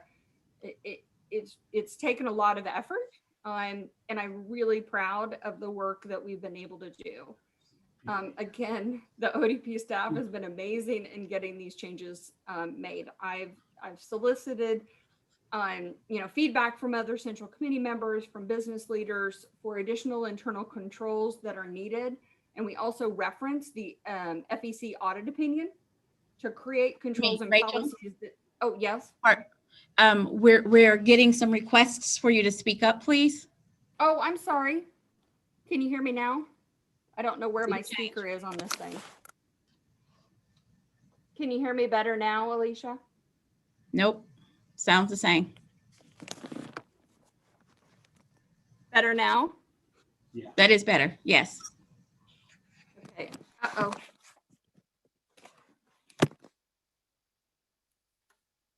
Can you guys still hear me? Yes, but don't get any quieter than that, please. Well, I can't see my screen. For some reason, my screen has now gone blank. So I'm going to have to switch off my camera and switch to my laptop real fast. Sorry, guys. Give me 1 second. Okay, so I think I was just where we were for process improvements. Like I said, I'm proud of the work that we've been able to do. We've solicited feedback to try and make sure that we've covered all of the audit points that were raised in the audit opinion. And Angela, if you'll switch to the next slide. And since I'm on my laptop, I can't tell if it's switched. I have faith in Angela, so I'm sure it has. When we first started using the new online QuickBooks, we focused on getting the information uploaded as quickly as possible. And initially that meant that we were using a cash basis system. And we did that through downloads of our bank accounts and the recorded transactions. We also wanted to verify that cash was recorded correctly and reconciled, and that every transaction was recorded. Over the past year, we've been able to go back, find the related invoice copies, and get those set up in QuickBooks. and change the party to a true accrual accounting basis. This has taken an enormous effort on staff, but we felt it was necessary to be prepared in case the ODP was once again audited for the election cycle for years 2019 and 2020. If we are selected, those documents would be required, so we are trying to get ahead of the game. Sorry, I'm trying to catch up my notes here that I had to switch my screen. Due to this change from cash to accrual, you may see timing differences in reporting amounts from previous reports distributed, solely because of how QuickBooks will report it when the invoice is entered versus when the actual bank transaction happens. If you ever see anything that looks that you have a question about, please always email treasurer@okdemocrats.org.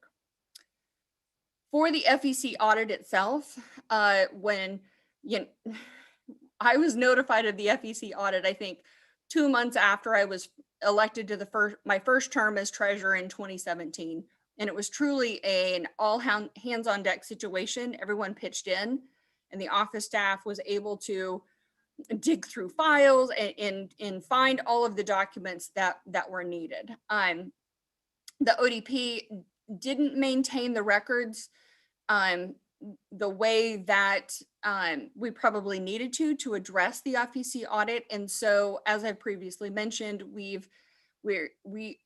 have consistently been operating under the assumption we will be audited again. And so how can we make changes to accommodate the requests and digitize our records so that it is readily available? And we have since done that. That is the end of my presentation. Are there any questions? Jim Blouch had his hand up.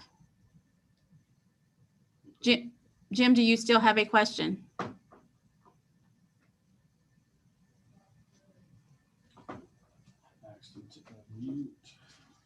Okay, you've been asked to unmute. Yes, ma'am. My question was actually for Alicia. Hold on just a second. Jim Blouch from Rogers County? Yes. Okay. Your question was for me regarding the financial report, the treasurer report, I'm sorry? No, it was for the chairwoman, please. Okay. Alicia? Yes, sir. Okay. I'm confused here, okay? I really am. And I know I probably am not the only one. When we called for the question 2 or 3 questions ago, it was asked for the end of debate, not to accept the report. And then when Tim O'Connor made his report as a secretary's report, he asked to accept the secretary's report, not to accept it unanimously, which also required a vote because it was seconded. And now we're on the secretary's report, and I don't know if the young lady asked for acceptance of the report or if she asked for unanimous acceptance of the report. But if she asked for acceptance of the report and asked for a second, then we have to accept or reject her report, not try to accept or reject it unanimously. And I'm sorry about all this, but I mean, it seems like we threw the book out the window and we're just making the rules as we go on. Okay. So I do want to address your issue. So when Tim O'Connor, the secretary, asked to accept his report unanimously, Robert's rule says that I call for objections 3 times. And when I see no objections, we can accept it unanimously. And okay, wait, Alicia. He didn't ask to accept it unanimously. He asked for us to accept his report, not unanimously, just accept it. And it was seconded as he asked to accept it. Now, if you check the minutes, That should be what was put down there. Something was different put down there. It's wrong. Okay. Nathaniel? Yes, so even when a officer or committee for that matter asks to accept a report, if there is no debate, as an example, as there was not for Mr. O'Connor's report, I mean, if there is debate, the chair can always ask if there is unanimous consent to accept it prior to a vote. If there is an objection, as Madam Chair has been asking for 3 times, then it needs to go to a formal vote. But to the best of my knowledge, there is nothing that prevents the chair from asking if anything could be adopted by unanimous consent.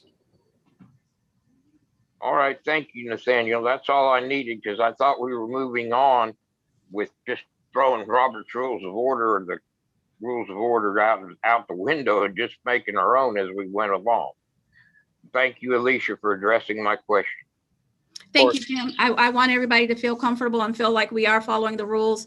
We don't need any questions later about whether we didn't follow the rules or not. So I appreciate you bringing that point now, and we can address it right away. Thank you, Jim.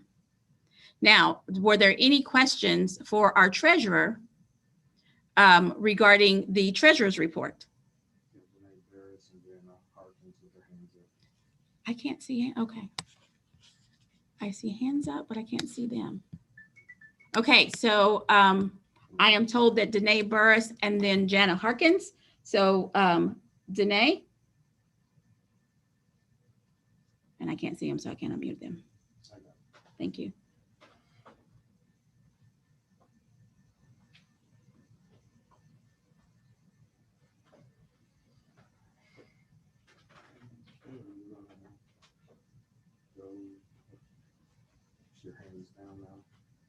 Okay, so Janice put her hand. No, I see 2 hands up. Yeah, Adam Kolepsky and Sarah Carnes Canadian.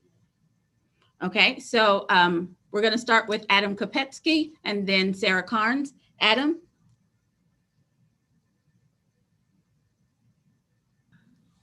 Hi, thank you. Can you hear me okay? Yes, sir. Just a couple of questions. Oh, just a second. Adam Kopetsky from Tulsa County. Adam Kopetsky, Tulsa County. Thank you. If we want to get more information about the FEC audit and some of the details around the report that was just given, where would we go to get that? I'm deferring to you, Rachel, for you to answer that. Okay. She lives in the country, so maybe she's having connection issues. If you could send an email later or Treasury. Okay, sorry, I was not able to. Can you hear me? I wasn't able to unmute myself earlier. Okay, I just didn't want to speak for you. No, that's okay. I was muted and the host wasn't allowing me to unmute. So all copies of the FEC audits and all filings are listed on the FEC website. So if you go to the FEC website, you can do a search on Oklahoma Democratic Party. And when you go and review that committee, I don't know the menu option off the top of my head. Under that committee, you will see any information that the FEC has related to the Oklahoma Democratic Party. And that will be any of our filings as well as copies of the audit. So all of their information and their final filed report on the Oklahoma Democratic Party is available on the website. Did that answer your question, Adam? Yes, and then kind of in terms of the details around some of the accounting that was shown, is there a place to go for that, or would I just need to contact Rachel for that? It's probably best, go ahead and send me an email to treasurer@okdemocrats.org. When I get a request for information, I send out the files. The files are also distributed, like I said, during central committee meetings.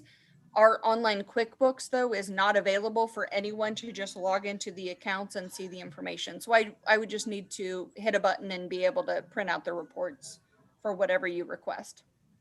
Great. Thank you very much. Sure. Thank you, Adam. Sarah Carnes.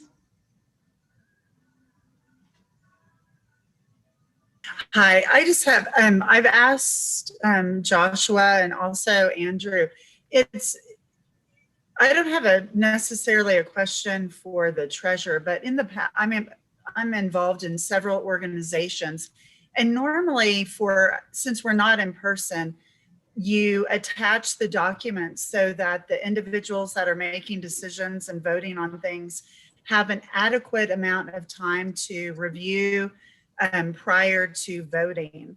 And just like her reporting this, rushing through it, low mic, hard to see. I enlarged mine as well, but in further noting for if we continue to also have Zoom, that these documents should have been added to the link, the Zoom link last night when it was sent quite late at that for review for voting. That would give us as delegates ample time. And then if we were in person, you would give us the printed out documents as well. So I'm just stating on record that we are rushing no matter what. This is in a way rushing us not to delve into some of these things. So I just want to make a point of interest for the future that none of us as delegates have had time to adequately review some of this information that we're voting on. And Alicia, if I could, my understanding, this is Rachel, the treasurer, my understanding per conversations with the Rules Committee was that my treasurer's report is for informational purposes only and would not require a vote of the assembly. And if I misunderstood that, I apologize. I can certainly make the presentation that I had today distributed to all the delegates. So again, that was my understanding, was that it did not require a vote of the assembly. It was for informational purposes only.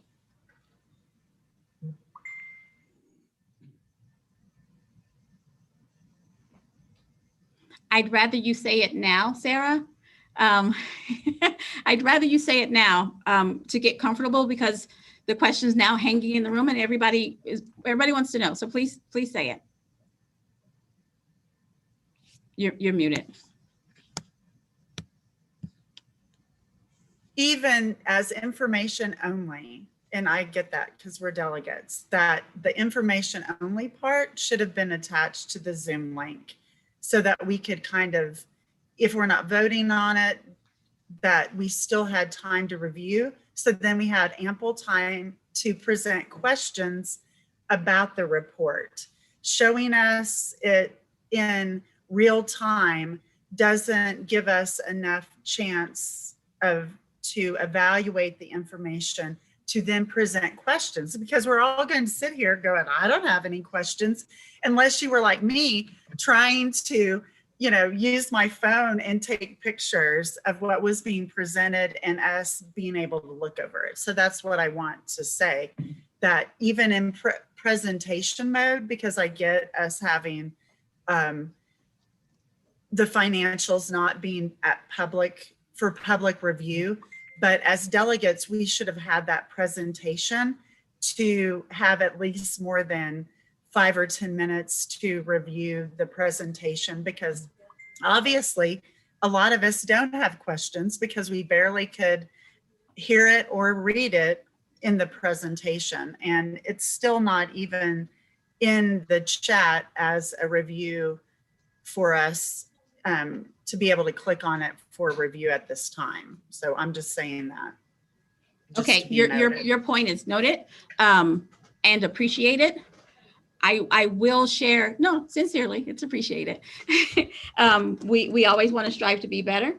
I do want to say this, that this is the first time in recent history, at least in the last 6 years, that our FEC and OEC filings were up to date and completely transparent.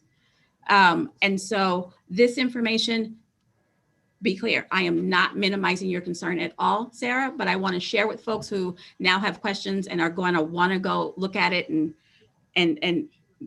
dive into it in the details. I want to assure you that this information is available on the FEC website and as well as the OEC website, because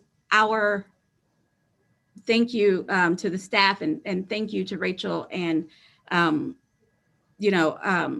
our information is now up to date and available publicly, and we don't have some secret accounting over here anymore. So the information is available. I know that doesn't answer your question now, Sarah, and so I don't want you to think that I'm trying to minimize your question, but I do want delegates to be comforted by the fact that the information is available for you to dive into later should you choose to dive in.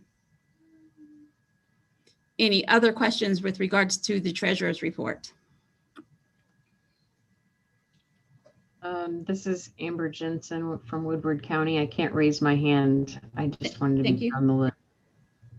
Thank you. Go ahead, Amber. As a CD3 chair and someone sitting on the central committee, I would tell, just for future reference, if anyone ever has questions about anything to do with the treasurer's report ever, or if they just want an update, ask your congressional district leadership, because we go to these meetings, we review them line by line, we look them over, we talk about them, we ask questions, and as it goes along, we constantly get this understanding of what's going on. And so I wanted to also just put that out there, that this isn't a once every 2 years thing. Like, people are looking at this all the time. So if you ever need or want to dive into that, just get with somebody that's on the central committee, be it from a federation or from congressional district leadership, or just the treasurer at okdemocrats.org. Any or all of us will be happy to help you. That's all I wanted to say. And Alicia, I've also forwarded the files to Josh, and hopefully he's able to post them in the chat. So there's a copy available for the delegates. To which email did you send it? Okay, he's located it, and he'll get that in the chat here pretty quickly, so that it is there. Next on our agenda, just so for everybody who's following along, I don't like to be dragged along without knowing what's going on. So next on the agenda, vice chair's report, or state of the party, and then into constitution and bylaws. So due to a conflict in scheduling, our vice chair, Dave Ratcliffe, isn't attending today, but he did send a proxy. So I will turn it over to Eric Proctor very briefly to make a vice chair's report. I think you probably need to find Eric and unmute him. Hi, are we ready? We're ready. Thank you, Madam Chair. Eric Proctor, Tulsa County. Dave Radcliffe has been a friend of mine for many years and actually helped me get elected to the legislature the first time around, and has remained a friend since then. And I'm very pleased and honored to be able to carry his proxy today, and just wanted to take a moment in the time that would have been his speech to thank Dave for his service to the party and for his dedication, not only to the cause of the Democratic Party, but also to that of working men and women.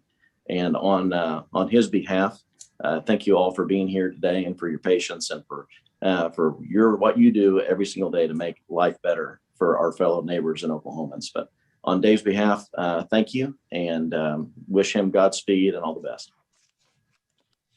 Thank you, Eric.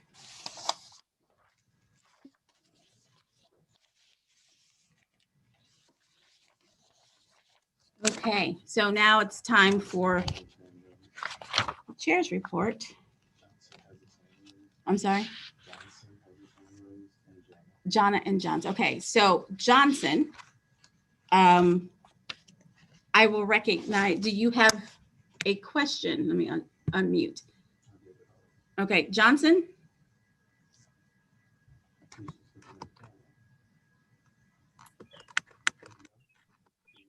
Okay. You're unmuted. I'm unmuted. Okay. Why do you need to talk to me? You had your hand raised, sir, and I was just recognizing you. Oh, I'm sorry. It was raised by accident. Okay, thank you. Okay. Jana?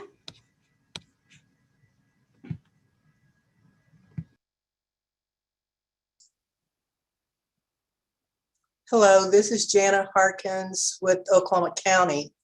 And I've been trying to get recognized for some time. And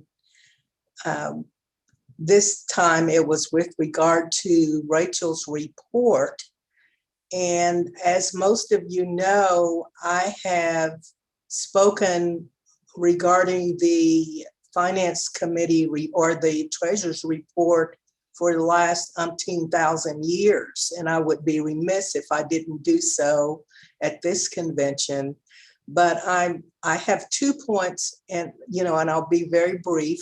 One, I'm sure that there are people here that were back in attendance in 2009 when the treasurer's report that we received was less than 1/2 page in length with no explanation. And we have gotten better and better and better. And since Rachel has been our treasurer, it has gone to the professional level. And she readily admits that she doesn't know everything, like some of us. And she's willing to adjust and make changes, and I really appreciate that. But what I really raised my hand for was to make sure that, when people hear about audits, FEC audits, financial audits, OEC audits, they get flustered.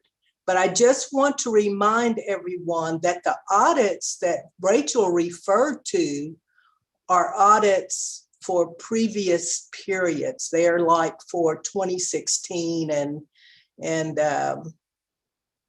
I'm not, it's not for anything current. So I just wanted to make sure that people understood that.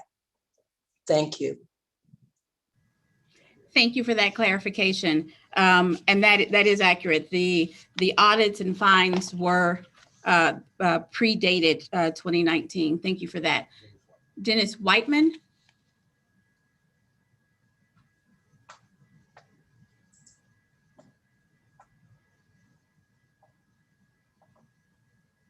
Is he muted? I am not muted now. Okay. I've been a county chair, I've been around, and I've never been on a board where we didn't vote to accept the treasurer's report. Nothing with a lot of details, just where we didn't accept or we voted to accept the report. And as delegates, that effectively, we're saying that this is a good, valid report. If we're not going to vote today, are we going to vote in 2 years on the 2021 treasurer's report? Or maybe the rules changed and we don't care about finances now. And I think Rachel has done a great job because I've been at conventions too, where the treasurer says, well, we have X amount of dollars in the bank, but they have no idea how we got there. So Rachel, I think, has done a great job, but I also think we should vote on it. Thank you, Madam Chairperson. Thank you.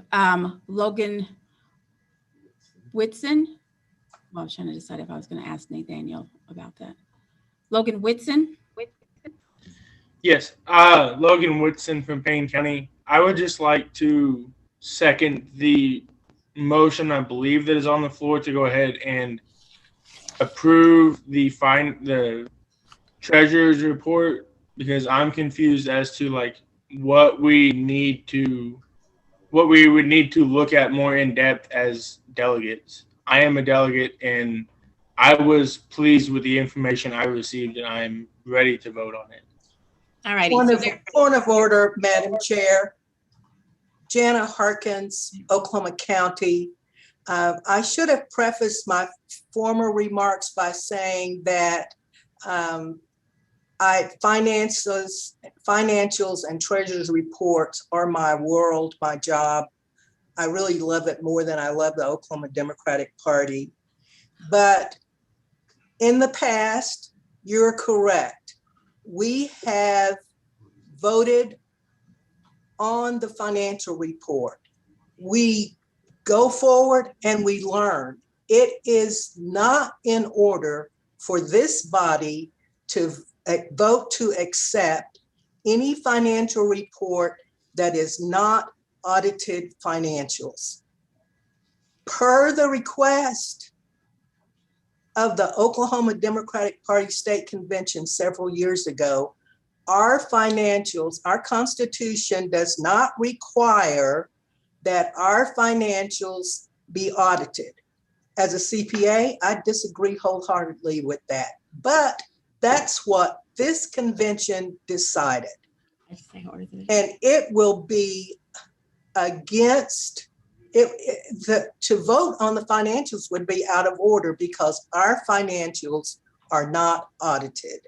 Thank you, Jana. And with that, I'm going to say that there have been several calls for orders of the day, which means that we get back focused on the agenda. And it is an interruptible motion, and it is a motion that's supposed to be taken as soon as I am aware of it. And I am aware of orders of the day. And so we are moving forward based on, I do need to know who called the orders of the day. Charles Wilkes, Tulsa County. Okay, orders of the day was called by Ruiz, Oklahoma County. By Charles Wilkes from Oklahoma County and Matthew Ruiz from, Charles Wilkes from Tulsa County, Matthew Ruiz from Oklahoma County. So. And Carly Griffith Hotbed called orders of the day as well. And Carly Griffith Hotbed, I guess that's why her hand went down, because orders of the day was called. Okay. So where we are on the agenda is chair's report, state of the party, and then constitution and bylaws. Again, I just like for folks to know where we are in the agenda. Okay, so chair's report.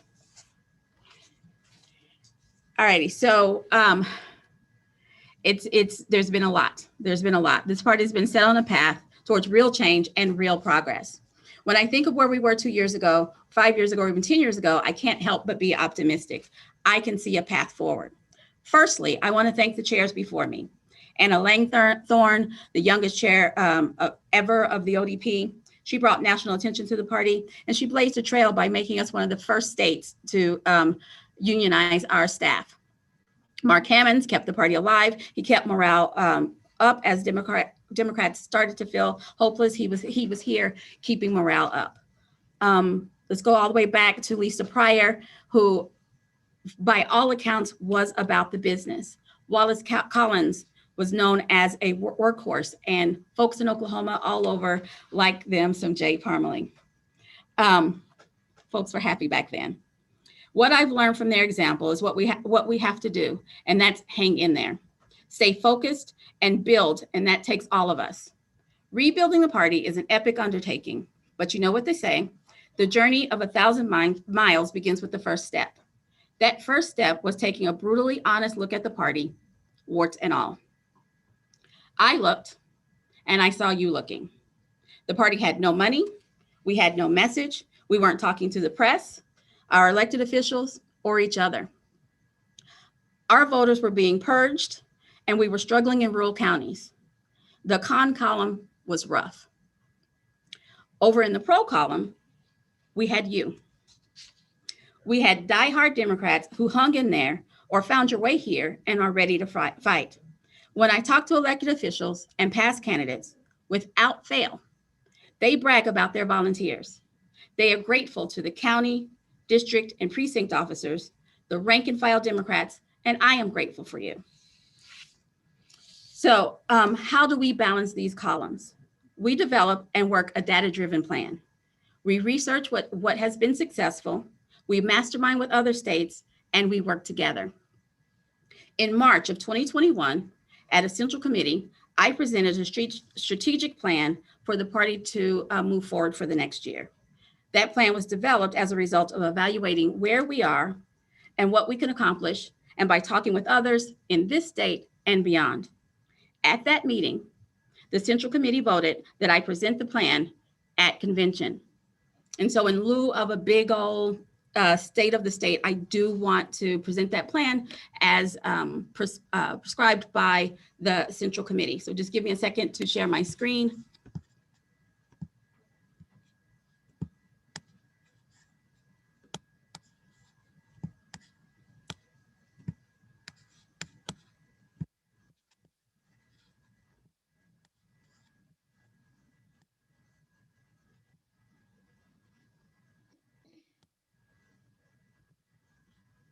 Alrighty, I will go through this quickly because you're adults and don't want to be read to for 10 minutes. But I do want to give you the highlights because I think it's important that this body hear the plan that we are all going to be working towards. And if we are all on the same page, I think we have a better chance of achieving that. So the ODP is in a rebuilding phase. After cycles of stagnation, we are now in a position to move forward. We started losing seats and donors, and what we had to do is become intentional in order to move forward. As you've heard, the ODP was buried under debt in 2019. We did not have accurate accounting or financial responsibilities. Most of the party and most party building programs require financial resources. And our large donors were reluctant to donate because we didn't have seats and we were losing voters. As of March of 2021, the party is current on all their financial obligations. Our reports are current, as Rachel just said, and we're able to spend money on forward-thinking projects. Our focus has to be on voter expansion. And when I say voter expansion, it's not just voters registration, but it's staying engaged with voters, with registered people until they become voters. Candidate recruitment. And in order to do those two pieces, we must develop a statewide messaging strategy. And that needs to be our focus. And that's a basic foundation for us to move forward. As of January, Democrats represented 33% of the total registrants. It's important that we register new voters, but that is not enough. We have to have a robust, collaborative coalition to do voters registration. Here is, I just wanted to break it down so that you guys can see. Here is where we were as of January with voter percentage by congressional district.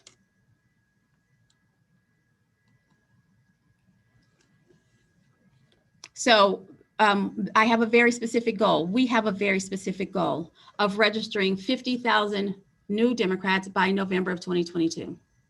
We should target Congressional District 1, where there's the greatest opportunity for growth, and be specific where we target in Congressional Districts 2, 3, and 4, based on performance from 802, because that gives us the idea where the progressive leaning folks are.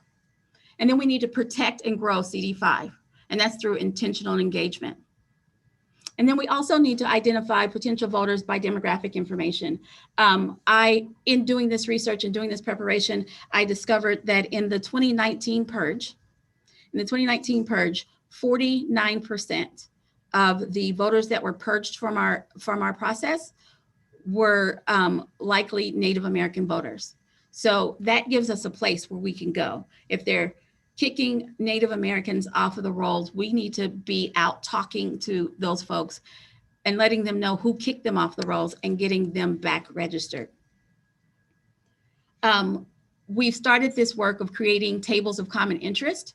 So we have a table of common interest with regards to voters registration, where we're meeting with different groups who are doing voters registration throughout the state so that we're all aware of what each other are doing and we're not stepping on each other's toes, and we're amplifying those messages, because what's the most important thing is that we register voters without necessarily quibbling or fighting over who gets credit for it. And then our county chairs, our federations, and our candidates also need to focus on voter registration.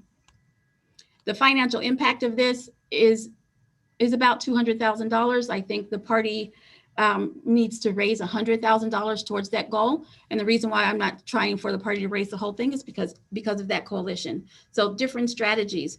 There are programs that can tell us what doors have unregistered voters behind them. We're going to expand our text banking and phone banking. We've already started mailing out pre-filled voters registration forms, purchasing lists of unregistered voters, and going the traditional way of tabling as well. Our average cost to register a voter, that includes staff and paper and postage and all that kind of stuff, is about $4 a voter. And so that's voter expansion. Candidate recruitment.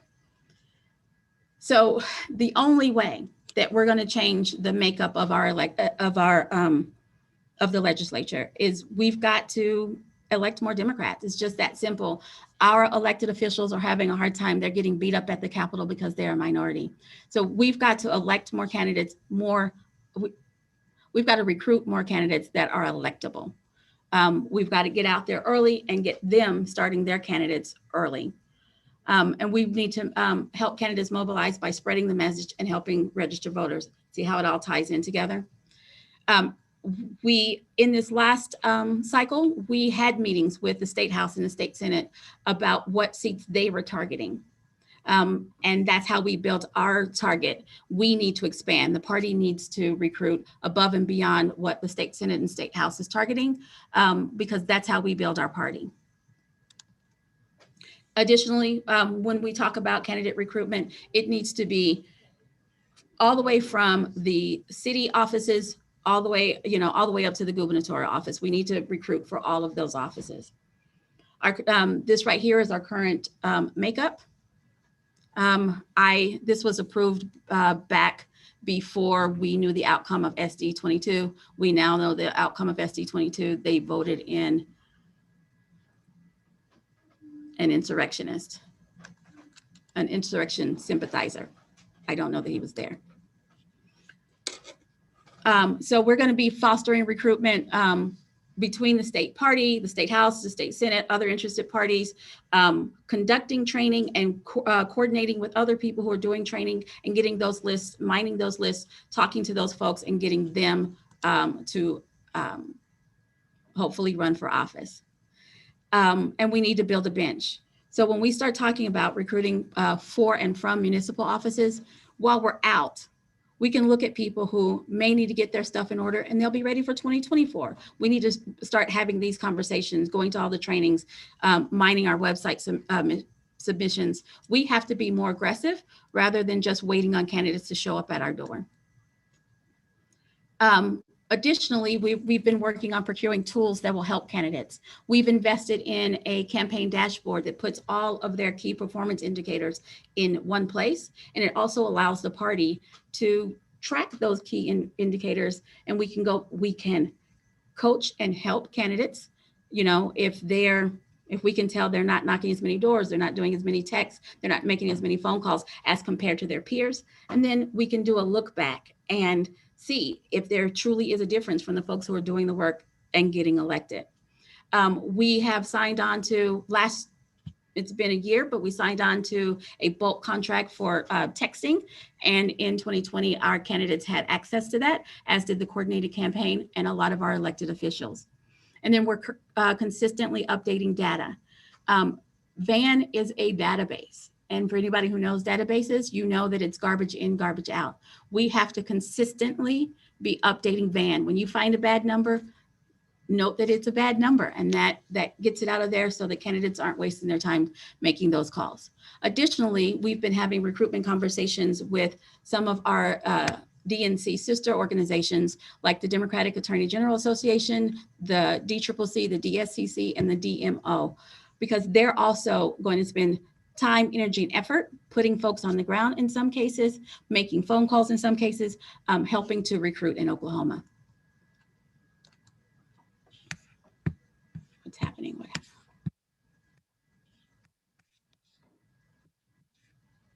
Okay, and so here is our preliminary target list of target seats. And again, this is pending coordination with the House and Senate leadership, which is also pending the lines drawn and all of that kind of good stuff. So these are a tentative, and we are working with this tentatively.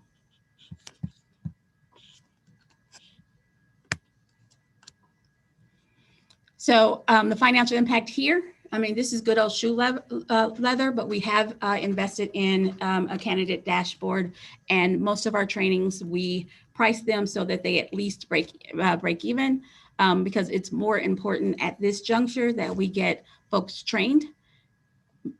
Fundraising is important, but we absolutely have to get folks trained and on the ground doing the work. So that's voter expansion and candidate recruitment. And then developing a statewide message. I rarely have a conversation with a Democrat in the state or out of the state who doesn't complain about the fact that Democrats do not have a message that is uniformly understood and communicated. And this is a thing that we are actively working on. So some of the ways that we're doing this is we're trying to coordinate our message, at least with the state house, so that we're talking about the same things that they're talking about, because typically a person has to hear a message 7 times before it actually sinks in. And so if they're saying it and we're saying it and we try to get the county parties to say it, then our message begins to resonate with folks. We started doing research trying to figure out why our message wasn't getting out there, and our district and counties weren't reliably sharing. And I think that's simply because we did not have a message. And if someone had your email, your county email, your party email 2 years ago, they opted out, you weren't getting our message. We're working with our federations to start reliably sharing as well. And we're spending some money on social media. We're going to start spending some money on social media so that we can start getting our word out that way. As I said, we're in the early stages of message coordination, and we've tested a couple of strategies. We've done a couple of coordinated letters to the editors, letters to editor campaign, and a couple of coordinated, hey, can you get in front of the press and say these things? They were pretty successful. The challenge is keeping us all on the same message when we get in front of the camera. So additionally, our candidates all develop their own message. It is important, based on the information, obviously, that we get from Fair Fight and Voters' Rights and Black Voter Matters and Voto Latina, is that we all need to be saying the same message. And what happens now is every candidate develops their own message. Messaging for rural and urban candidates rarely coincide. Press conferences are held by the ODP. We receive better than average coverage, and the message usually lasts at least 3 news cycles. We put out 3 to 5 press releases a week, and we send out. We've shifted it to bi-weekly talking points because that's about how often people open them. So we do bi-weekly talking points. And then I do about 3 to 5 media interviews a week, trying to cover the entire state. We've updated our website to include a couple of little trinkets. So we have an online voters registration tool that's in both English and Spanish. We have a Democratic swag store, and we have a ballot tracker. These are all things trying to get eyes on our website so that we can get more interaction and get people to see our message. So we've updated that, and we've updated our Facebook page so that it's getting more eyes and more clicks. I do a daily Facebook Live that lasts about 15 minutes where I'm getting a consistent message out so that people are hearing from the party. And then weekly, our executive director does a Facebook Live where he interviews thought leaders on topics that are important, progressive causes. And then we send out we change that to a biweekly newsletter as well. So 1 week you get the talking points and the next week you get a newsletter. For some reason, my clicker isn't working. And so one of the things we're working on is convening a team of stakeholders to develop agreed upon statewide messaging. We had such a meeting earlier in the year, right around March, where we met with members of the State House and some of the local consultants and a couple of electeds and people who are thinking about running to talk about what that message needs to look like. And then on top of just what do Democrats stand for, we need to work on messaging for our challenging issues like reproductive rights, guns, and energy, because those are the ones that we get beat up on. And we're also building a team of reliable amplifiers.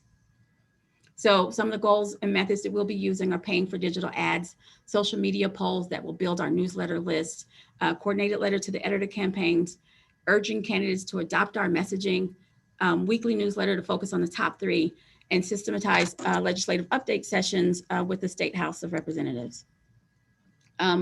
Additionally, 3 to 5 press releases, that works. We usually get a little press from that, at least 1 press conference per month, and then including messaging, like a training, messaging training program. We did one in March and it was very well received. And we think we can duplicate that and do it more often.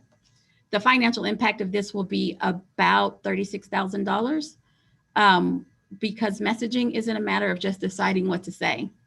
We have to decide what to say that people want to hear. And the way that we do that is by social media buys, but we also have to do focus groups. We have to come up with a message and test the message and make sure that it is resonating with folks and it's something that can get folks to register with us and to vote for our candidates or to want to run for office, because those are the things that are going to change the legislature. So that is the strategic plan that was approved by the Central Committee at the March meeting. They asked that I present it here so that everyone is aware of where we're going. And I felt like it was a good idea because you guys can't help us get here if we don't tell you where we're going. And so, like I said, rather than making this on top of a state of the party address, I will spare you and we will move on. But I will entertain any questions.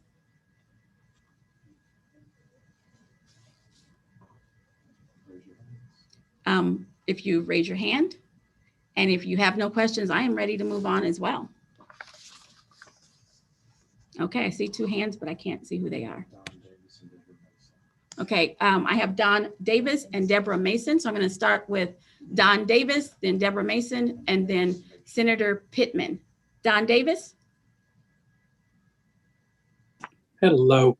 Hey, Chairwoman, I was wanting to find out what we can do beyond the normal standing in a corner or carrying a clipboard to try and get voters to sign up those voters. What was being done differently, let's say, for example, in Georgia, that we could maybe incorporate here and get more folks registered? Okay, so I like that question. So first, I want to say that Oklahoma is not Georgia, and we have very different demographics, and they were able to capitalize on the demographics. But there are absolutely lessons that we can learn from the efforts there. So one of the things is there is a tool that will allow us to kind of drop a pin where you stand, and it will tell you, it will give you an idea of what doors near you have unregistered voters behind them. Good. Right? And so we had this big plan that we were going to roll out last March 28th. We were going to try to register 328 people on March 28th by knocking on doors, like going to the voters instead of passively just having a table at a fair, which works. That works. But we also need to be more aggressive. We also need to be, we need to get out there and go find voters. So that was one of the tools. Additionally, the party now the state election board has an online voters registration tool. But the party has an online voters registration tool that Right. I try to advertise as much as I can. Angela, our communications director, is putting it out in the newsletter. The great thing about this tool is, one, it's in English and in Spanish, which the state doesn't have. Yeah. And secondly, we're able to scrape that data and then systematically communicate with those people until they vote, if they register from our site. So what happens when they register from our site, they put in their information, they are mailed a pre-filled form that they just have to mark their affiliation, sign it, and mail it back in the self-addressed envelope that we send them. And then they get mailed their voters registration card. What about the possibility of having us, those of us who have them, taking our iPad with us and going door to door and having the person sign up right then and there on the pad? Can You're they do making my heart sing. So no, honestly, that is what the plan was for March 28th, because there was an app. The app is now gone. Well, it's not gone. The app is now super expensive. But a year ago, the app was on your phone and you could register them on the phone. Right. And and I tested it and they sent me a form, and it would send them a form that they could mail in. That app has now gone way out of our price range. But another thing that we can do is partner with other organizations. We can partner with other organizations that are doing voters registration and having those conversations, right? There's a lady in Tulsa who is a powerhouse on registering Latinx voters. She's in the community, she's from the community, and she's aggressive about it. And so partnering with her and seeing how we can get in there, because the other thing is we have to target communities, but we can't wait for them to come to us. We have to go to them. We have to go to them, and not just a table. We have to go where they are and talk to them about things that they care about. Yes, ma'am. I agree 100%. And, we know that there are people in, for example, my precinct 121, I've got the Barcelona apartments at 51st and Yale. There are people coming in and out and in and out and in and out of there. And we need to get to them as well as those that are in our neighborhood that are static and stay. So Don, you're from Tulsa. Yes. I'm from Tulsa. Let's connect offline because orders of the day have been called. I know, I'm sorry. Respect the body. Thank you much. So let's have that conversation later. I could talk about that forever. So next is Deborah Mason.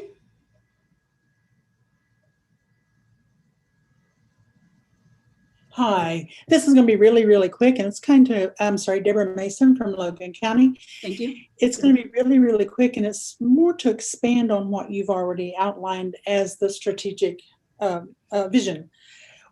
We're June 2021. We have some really important elections coming up, 2022. We lost a seat in 2020. We're potentially going to lose more voters because of the purge. What are we doing right now today for candidate recruitment for 2022? Absolutely. So we have developed a spreadsheet that me and a group of folks are working on just on behalf of the party, Eric Proctor being one of those folks. And then additionally, we're having conversations with Leader Virgin about what their targets are and having conversations with Senator Floyd about what their targets are and talking with all of the consultants in the state about who's coming to them. We're having conversations with those folks who are leading trainings to find out who's showing up at their training that we may not be aware of. We're having conversations at city council meetings about who, because folks who kind of hang out in those circles are interested. Those are the kind of people that we need to be talking to and that we are talking to. Eric Proctor has been having coffees all over the state talking to candidates. And additionally, Tucker on the staff is having conversations and setting up conversations with me and him where we're talking to candidates and trying to get candidates placed. And I'm always recruiting.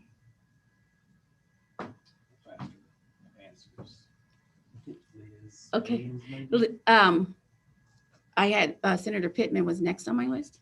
She dropped off. Okay. Liz Williams. Yes. Good afternoon, Chair Lady. Back to the voting thing. I live in a rural community. Liz, I'm sorry. Liz, what county? Yes, Carter County, CD4. Okay. But I live in a rural community. Just this year alone, I signed up 7 new voters. We are doing a really disservice to our rural communities. I believe that maybe we might need to look at putting some type of committee together, something to really reach out, not just to our rural communities, but we're not getting the vote and touching the population as far as the Native Americans as well. I really do believe that we are losing a lot of votes and potentials in those 2 areas. Okay, thank you. And we've had a couple of rural caucus sessions set up, and we will we continue to know that we can't win the state if we don't start making inroads in rural communities. Okay, so Senator Pittman.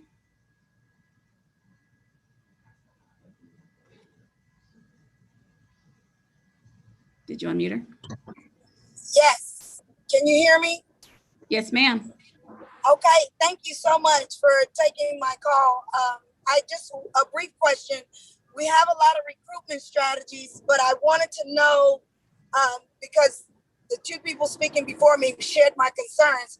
But what do we have a specific plan for incumbent protection?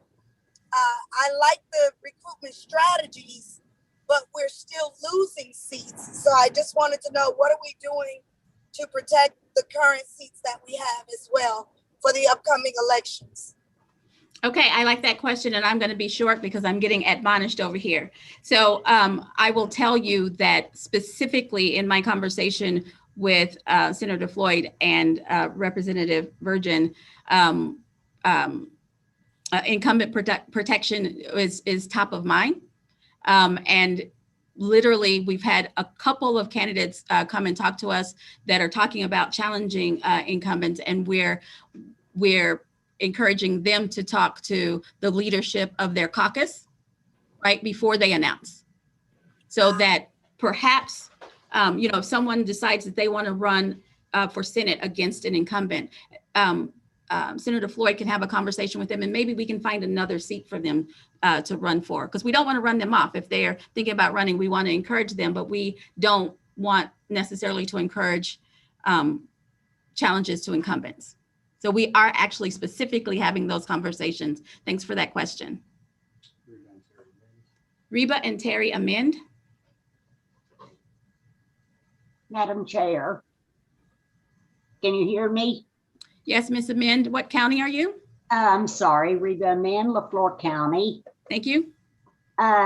What strategy plan do you have to bring the lost Democrats across the state that has switched to the Republican Party? Do we have a strategy plan in place to bring those people back? So what our specific strategy is to go find Democrats where they are. So if they are currently not registered, register them. If they are likely Democrat voters, talk to them. If they are independents who are left-leaning, we're talking to them. That's the reason why we want to scrub this data, because in order to, not only do we have a deficit in the number of registered voters that we have, but we also have an apathy problem where registered voters aren't showing up. So our first strategy is to get the folks who are actually registered to show up. And then we're going to go and pull in lost Democrats, wannabe Democrats, and need to be Democrats. Okay, thank you. Certainly. Jody Harlan.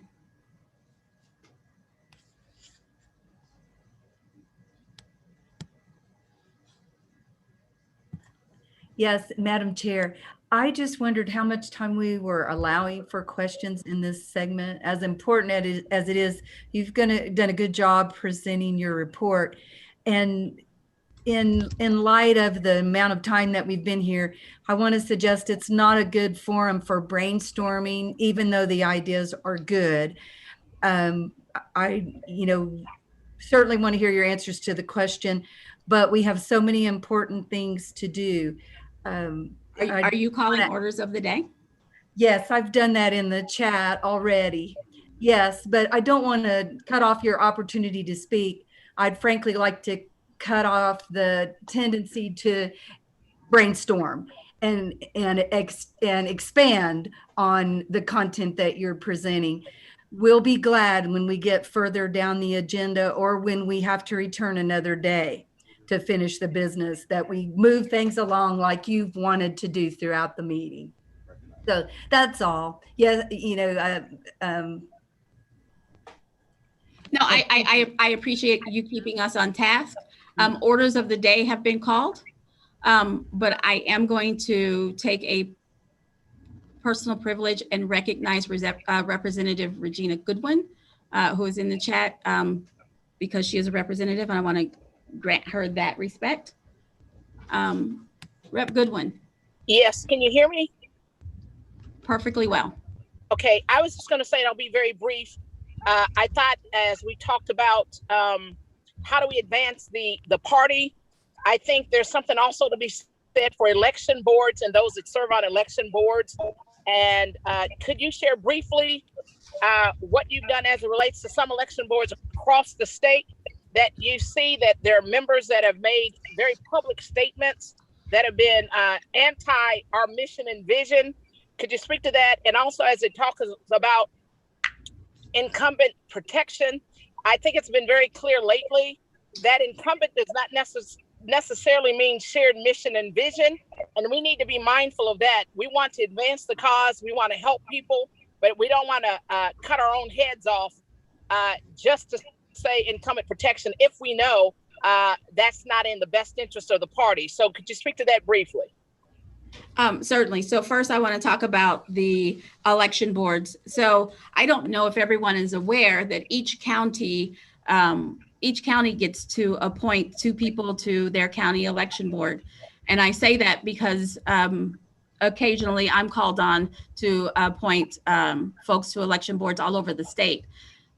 So that's a thing. I was involved in Tulsa County with trying to kind of infuse different energy, different blood, because we need to expand who we know. And then additionally, about a year ago in Logan County, it was called to my attention that the Republicans had appointed a person that was so counter to what I and Representative Goodwin and Stacey Jackson, who is the chair of Logan County, thought could get any kind of equity if that person served. And we advocated pretty strongly and aggressively for that person to not be appointed.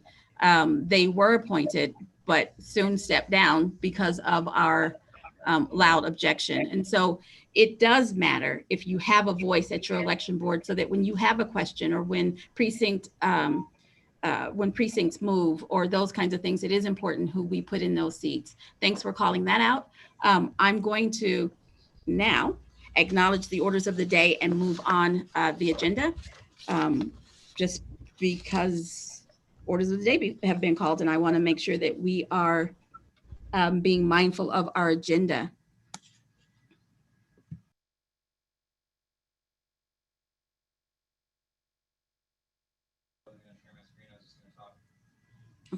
Okay, next thing on our agenda is the virtual passing of the hat and our Constitution and Bylaws Committee report. I'm going to introduce Eric Smith, who is the Development Director of the ODP. And basically that means he is there to help develop fundraising plans and develop plans of how we, stay solvent and keep focused. Eric? Thank you. Hello, everybody. It's really nice to virtually meet a lot of you. Great to see some familiar faces as well. And for those of you who I've really only communicated with via the letters and emails that I've been sending out, I just really look forward to meeting you as well and working with all of you. As you just heard, we're executing a lot of really exciting programs here at ODP, programs that are proven to result in higher voter turnout and winning elections. These plans require a long-term focus. They require long-term planning, and so that's why we're emphasizing monthly donations so much. It's because it really helps us budget for the long term as well. ODP's at the forefront of a massive voter registration effort in our state. We've rolled out Oklahoma's first party organized online voter registration tool, also available in Spanish to help with these efforts. And it costs us about $2 to register a single voter online. So that's why we're really encouraging our party officers to sign up for monthly recurring donations of $5, $10, or $25 a month. Whatever you can do is extremely helpful to being able to continue a lot of these really important programs. We have 1,200 party officers all around the state, and if all 1,200 signed up for those monthly donations, you can imagine how strong a position we'd be in to continue to execute these plans. We've increased our monthly donations each month since the start of the year. It's really exciting to see the responses that a lot of you have had to some of the donation pitches that I've given you. But if you do sign up for monthly donations, you'll also be joining the Chairs Roundtable level of our Champions Club. And just for a visual, that's what you'll get as a member of the Champions Club, the Chairs Roundtable level.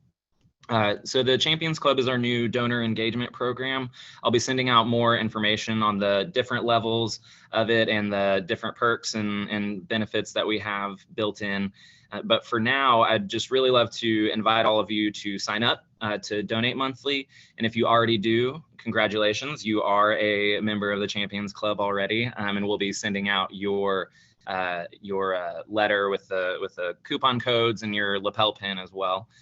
I just really want to thank all of you very much for everything that you do for our party and our state. The work you do is very inspiring to me, and I am so proud to be part of the team to be able to help bring in the funds to do the really important work that you're all doing every day. So again, I urge you, please sign up to donate monthly, whether it's $5, $10, $25, $50 a month, whatever you can do. I just really appreciate it, and thank you all again for everything you do, and thank you for donating today.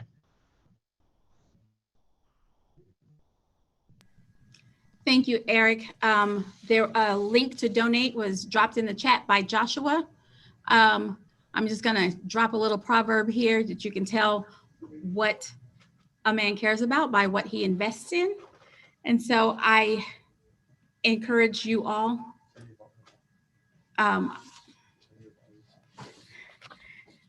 Thank you. I encourage you all to invest in the Oklahoma Democratic Party. Alrighty, so next up is the Constitution and Bylaws Committee report.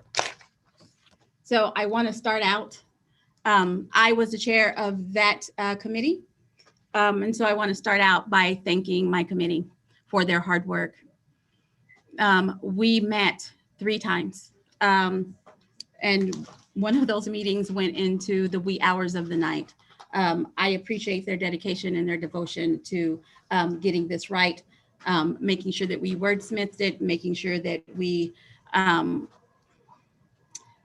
addressed the issues that have been vexing us for the last couple of years. It's important that we always continue to try to improve. So on my team were Stacy Jackson from Logan County, Naomi Andrews, the vice chair of CD1 from Tulsa County, Corey Wallen, the affirmative action officer from Tulsa County, from CD1,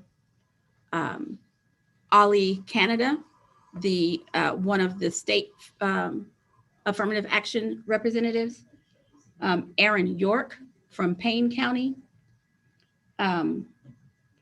Cortez Johnson from Tulsa County, the affirmative action representative from Tulsa County. There were other people on the team, but these were the people that came. These were the people that did the work. In addition to the help that we got from staff. Thank you, Ryan. And so now we're going to This report was available on the website for 72 hours before convention to give people an opportunity to review the report, to make their notes, and decide how they felt about the report. And so, can you share your screen? So we're going to share the screen and we're going to pull up the Constitution and bylaws. This is our revision. And as I said, it was available on the website for 72 hours. There were changes to quite a bit of this report. I trust that everyone's had an opportunity to look at it. Everyone who is interested in looking at it. And at this time, as the chair of that committee, I move that we accept the Constitution and bylaws as presented.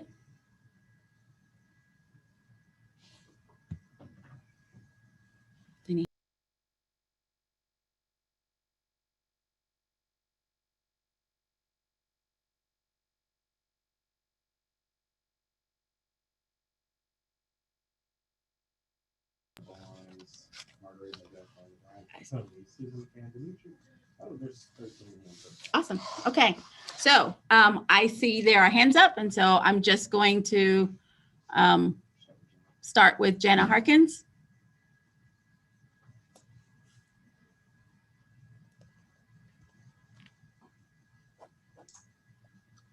Jana Harkins, Oklahoma County, president of the.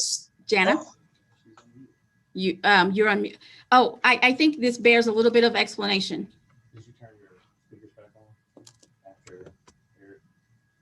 I don't know. Yeah, it is now. This bears a little bit of explanation. I want to explain how the Constitution and bylaws go. So there's a motion made to accept them en masse, which almost never flies. Motion made to accept them en masse. And when there's objection, identify the motion that you would like set aside for discussion. We will go through and identify all of the articles and sections that need to be set aside for discussion. Once we get that decided, we will vote for what is left to accept that report. Then we will go article, section by section, discuss the ones that have been set aside, and vote on them one by one to be added back in. And then we will have a completely approved report. So that is the process that we will be following. I hope that clears it up, like what's getting ready to happen next. So now I'm going to address the people who have their hands up. Jana Harkins had her hand up first, but I don't hear her. Who do I have next? I was talking. I don't know why you couldn't hear me. I couldn't hear you. I apologize. I apologize, Jana. I really couldn't hear you. Go ahead. Hi, this is Jana Harkins from Oklahoma County, but I'm rising because I am the president of the Oklahoma Federation of Democratic Women's Clubs. And have you made your motion to accept en masse? Because my reason for rising is to set aside Section 6, paragraph H. Article number? I believe Article 2. Article 2, Section 6, paragraph H. Thank you. Dell Barnes. Oh, I'm sorry, Michelle Tilley. I'm sorry, Dell. Michelle Tilley. I can't see the order. I apologize. Michelle Tilley. Hi, I would like to ask that we set aside Article 6, Section 3, Section H for discussion. No, that was Article 6, Section 3H. Thank you, Michelle. Was that the only one? I mean, I do have a question wondering why you're changing a section. So should that also be set out? Just further explanation for one of the bylaw changes. So let's pull them all out and discuss them. Can we do that? Okay, so bylaw 48 and section B, there's substantial changes to the finance committee. I just wanted the thinking behind them. So. Okay. All right. Well, but yeah, and we will cover that in discussion. Thank you. Thank you. Anything else? Nope. Thank you. Who's next? Okay, Dale Barnes, you're next.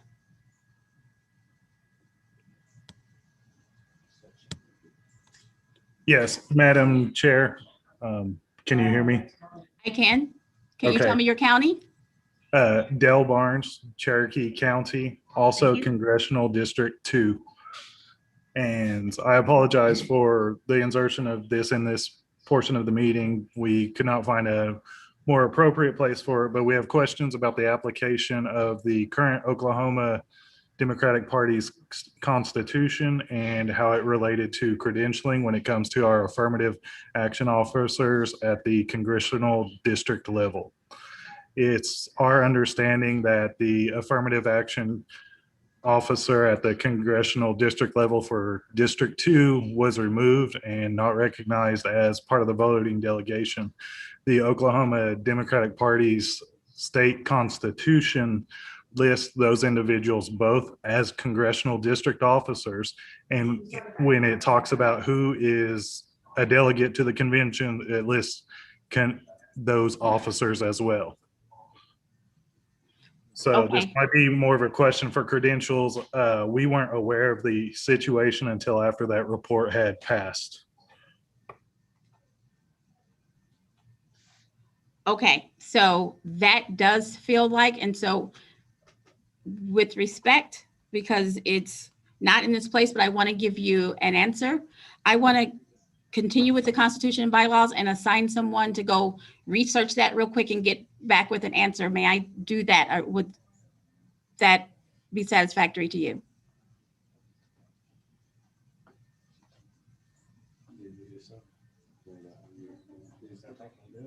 Dale Barnes. Because I want to get him an answer, but I don't want to stop. Yes, that would be fine, so long as we were promised an answer.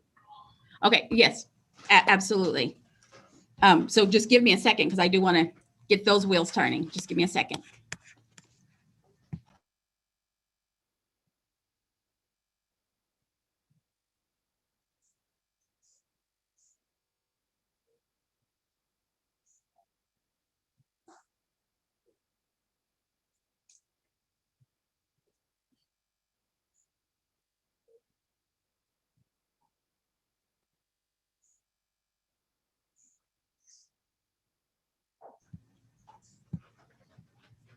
Okay, Dale, I have someone working on that so we can keep going. So you will get an answer. Marguerite McGuffin.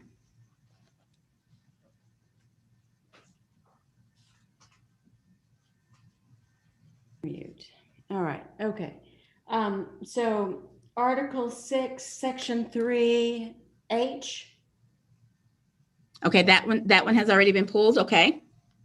Okay, it's been pulled. Uh-huh. And then also about quorum.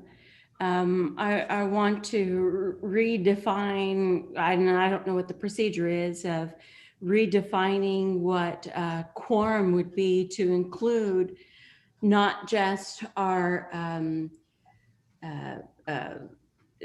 concentrated counties of population, but more that our quorum would include the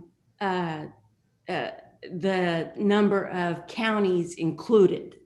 I mean, right now, if all of Oklahoma County and Tulsa County made up our quorum, it would just be Tulsa and Oklahoma County making up our decisions. And I'd like to see where a multitude of counties were included.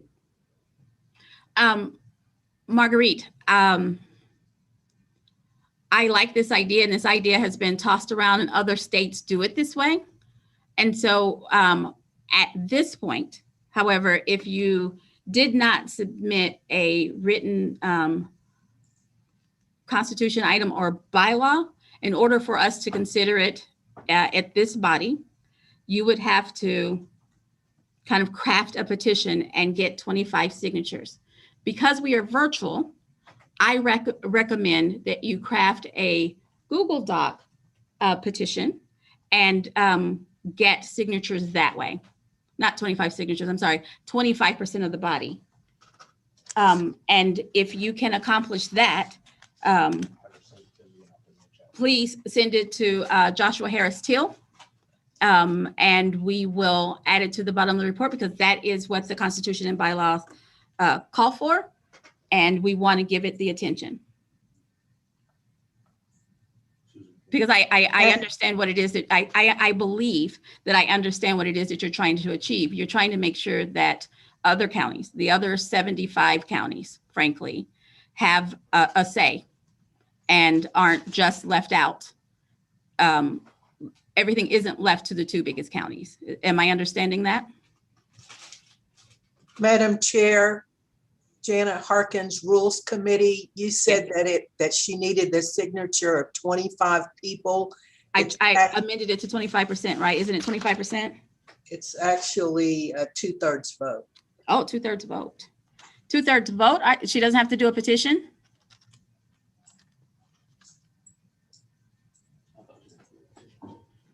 I thought that when you introduce something whole cloth at convention, it required a petition. I'm looking at the bylaws now, trying to. A proposed amendment to the Constitution or the supporting bylaws may be amended by a 2/3 majority of the votes. But I'm not seeing where there's. Oh, it's Rule 14, letter E. Changes. Sorry? Rule 4. Oh, you're in the rules, not the bylaws. That is where I'm reading from. So should I throw out the rules and drag out my bylaws? And I understand what we discussed earlier. I'm sorry. I tried to commit this to memory. I'm trying to do this. I'm trying to follow what we got here. So what does the rule say? Yeah, 14E says changes to the Constitution and bylaws not recommended for adoption by the committee may be moved by any delegate of the body if the resolution or change is submitted in writing to the presiding officer at or before the time the motion is made, accompanied by a petition of support signed by at least 25% of the delegates in attendance at the convention. That's a minority report. No, minority report is something different. Oh, geez. I'm gonna have to try to get my glasses back. Yeah, minority report is Rule 13, and it talks about the 25%. I think that's where you're hearing it. But Rule 14, letter E of the rules, I just read it. Changes to the Constitution and bylaws require a written petition with 25% of the delegates in attendance. And because we are virtual, again, I encourage you to do a Google, because we're voting by Google Doc. So that's been defined as an acceptable voting method. I encourage you to put together a Google petition, get you 25% of the delegation, and we can hear that today, Marguerite. Right, but it will require a 2/3 vote once that is correct. Okay. That is correct. That is correct. Who do I have next? Susan McCann.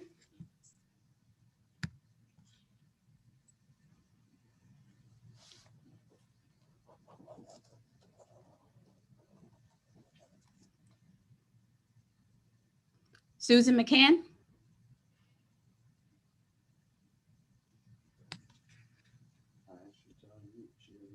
I did too.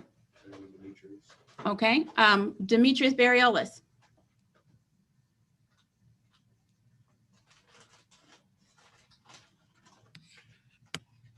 I'm going to try and pronounce your name better for the live transcript.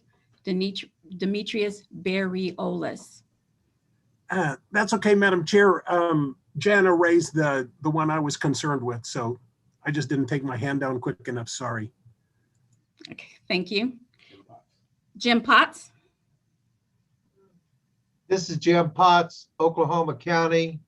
I would like to see Constitution number 12 amendments, section 1 and 3 pulled. Well, hold on a second. Are we saying Article 12? Yes, ma'am, Article 12, I'm sorry. Okay, I just want to do it. Section 1 and 3? Yes, ma'am. Any more? No, I was asking Jim if he had any more. Not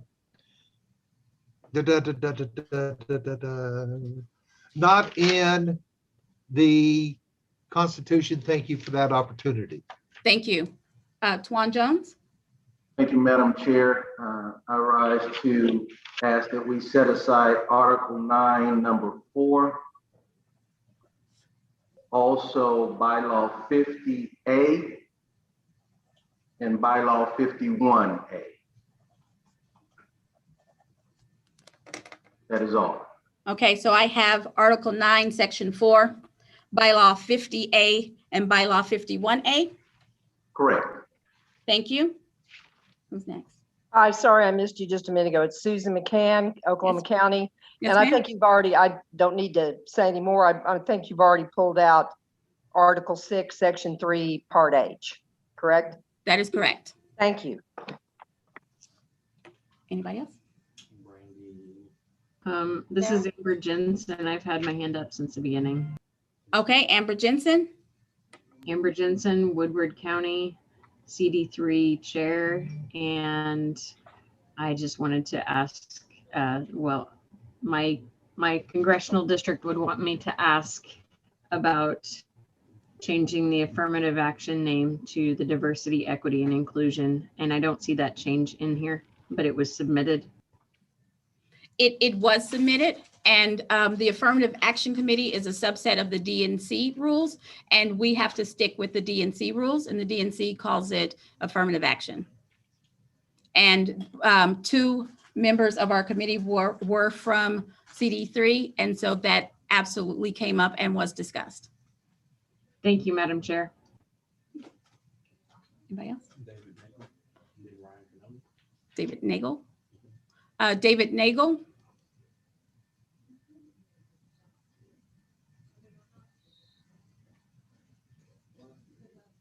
There we go. Okay. I don't know if this requires a second, but I wanted to second your motion. And help us move on along with this. Okay, well, I appreciate the attempt, but there is clearly objection.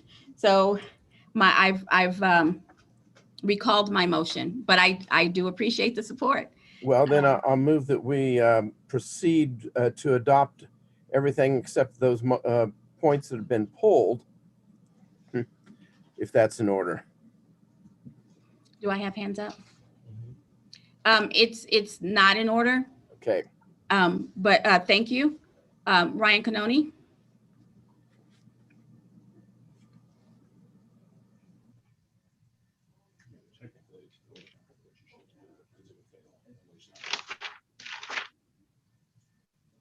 Ryan Canoni, Cherokee County, CD2. Sorry, we're getting a lot of feedback here. Until we get an answer on the affirmative action, can we pull Article 2, Section 6, subsection C, and Article 3, Section 3?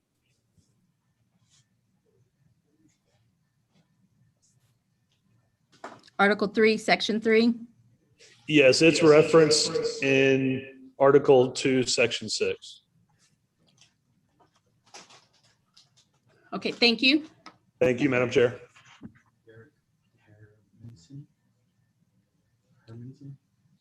Eric Hermanson.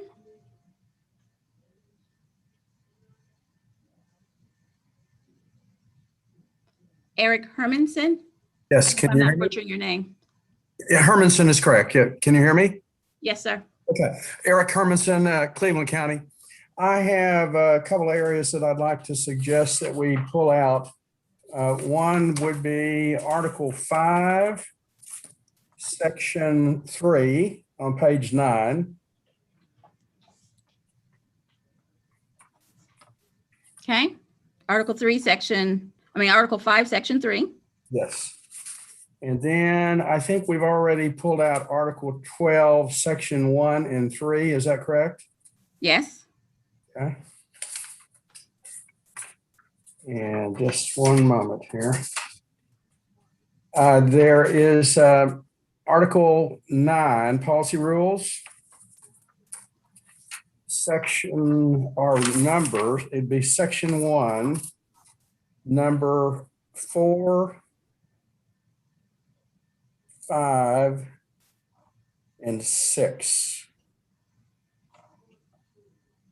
Okay. And that's all I see at this point. Thank you. Do I have any more hands? Okay, so I have Demetrius and then Jody Harlan, so you know how you're coming. Demetrius?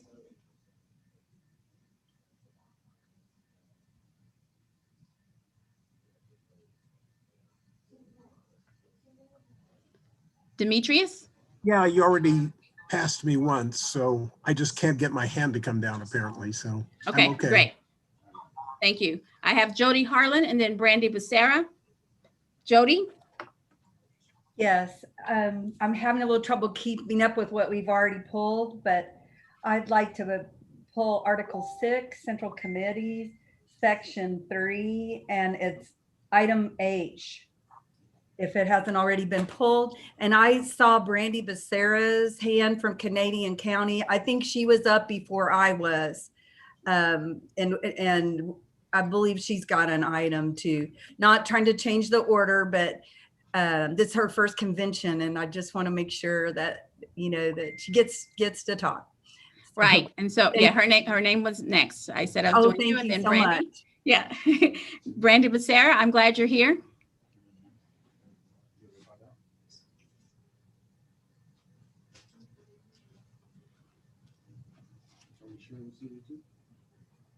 Brandy?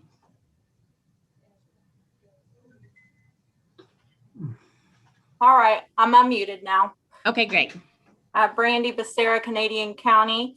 I am moving to set aside bylaw 63 for further discussion. I'd like to discuss all of A through H. Did you say 63? 63, yes. Thank you. Thank you. Is that all the hands? Okay, so we got all the way through all of our hands. So I want to read aloud so that everyone knows what has been pulled. Yeah.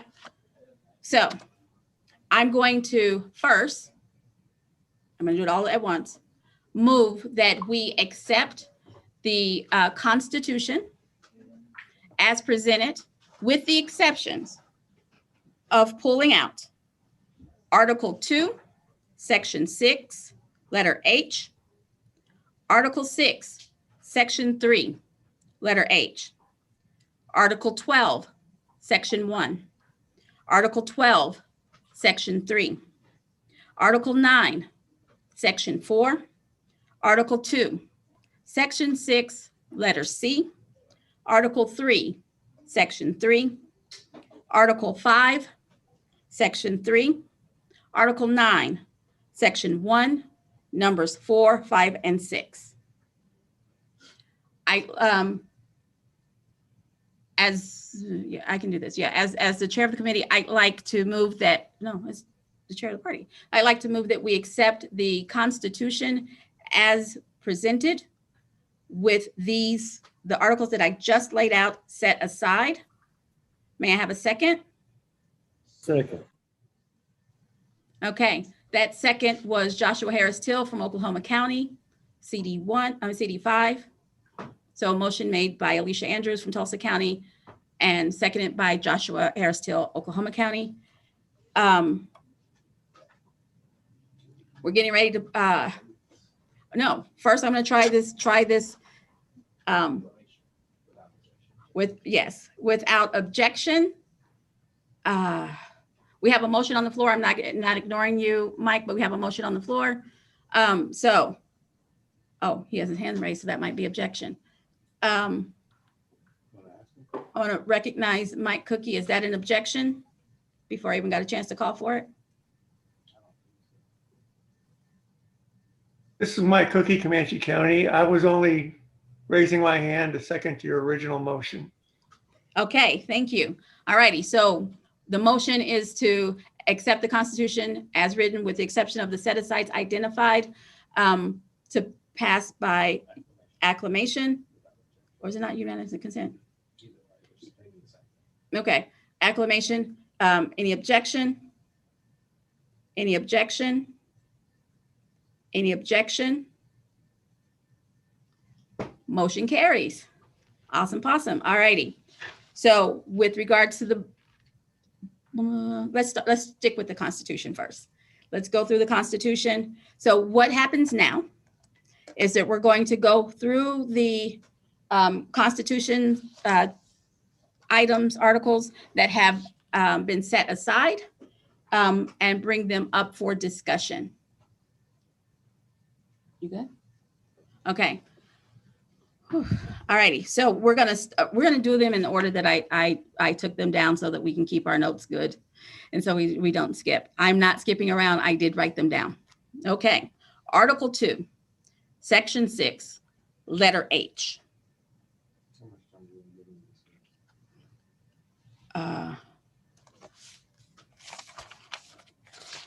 This is a resolutions, blah, blah, blah. 3 minutes for each side for a total of 6 minutes. Okay, according to rule number 9, letter E, resolutions and changes to the Constitution and bylaws debate on any resolution. I'm going to tell the rules up front. Debate on any resolution or changes to the Constitution and bylaws shall be limited to 3 minutes for each side for a total of 6 minutes. So first, we're going to let the person who pulled it aside tell us what it is that they are saying. And then we will open it up for debate. And we're going to give 3 minutes for the change and 3 minutes against the change. And we're going to move through this. I think the trick is I need to tell you guys what we're doing before we start doing it so that everybody can follow along. Okay, so that Article 2, Section 6, letter H was set aside by Jana Harkins.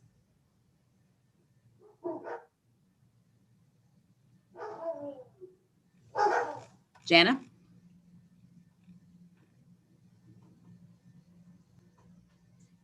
Jana Harkins, Oklahoma Federation of Democratic Women. We do have to wait until the staff unmutes us.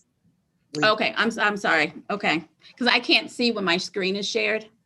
So. Right, I know. Well, I just wanted you to know that we're not ignoring you. We just don't, we can't speak until we're allowed.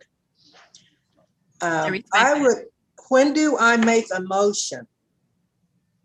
Well, so the first thing that we're doing is you're telling us why you set this aside. So we're going to discuss it. Or you can just make a motion. Let's see how that flies. Madam Chair, I move that the changes proposed by the Bylaws and Constitution Committee to Article 2, Section 6, Paragraph H be, well, you're not supposed to make a negative motion. So. Are you moving that it be returned to its original state? It's not changed from its original state. It's still there. So I think at this point, what I would like to do is just leave it alone. So now that it's not in your report anymore, we just leave it alone.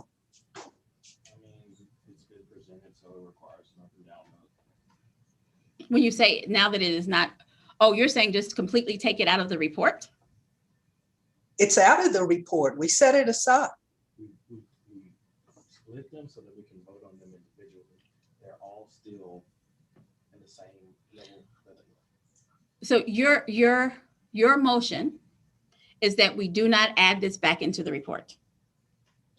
Well, I guess that's the Because it's gist been of set my aside. motion, but you're not a negative motion.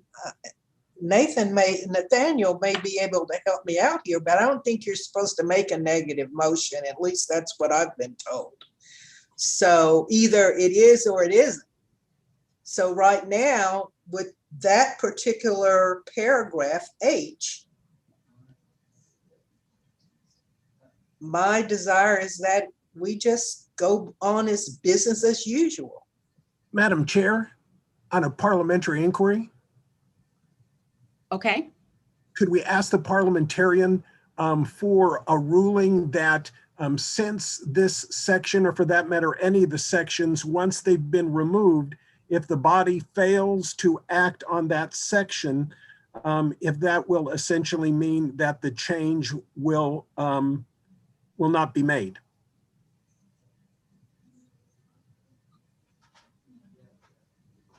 I mean, you're welcome to rule on it if you want, but I would just like to see if what Jana's raising sounds like an interesting and a compelling point. The inquiry is, if we have removed a section from the report and the body chooses not to make any decision on it because it is removed from the report, does that mean that the change could not be made, cannot be made? What they are saying is incorrect. We submit them and we don't set them aside. We pull them for individual consideration. So what we have done is taken them and pulled them for individual, all still up for consideration because they were submitted to this body. Up or down note on all of the ones that we pulled for individual consideration. That's what I thought. Yes. Okay. You're trying to say that since it's out of the report, we don't have to do anything. That is not true. It is still up for consideration. Okay.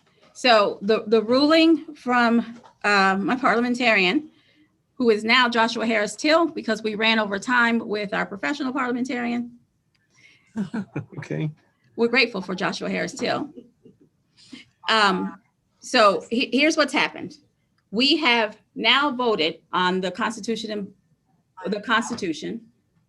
with the items that were set aside not included.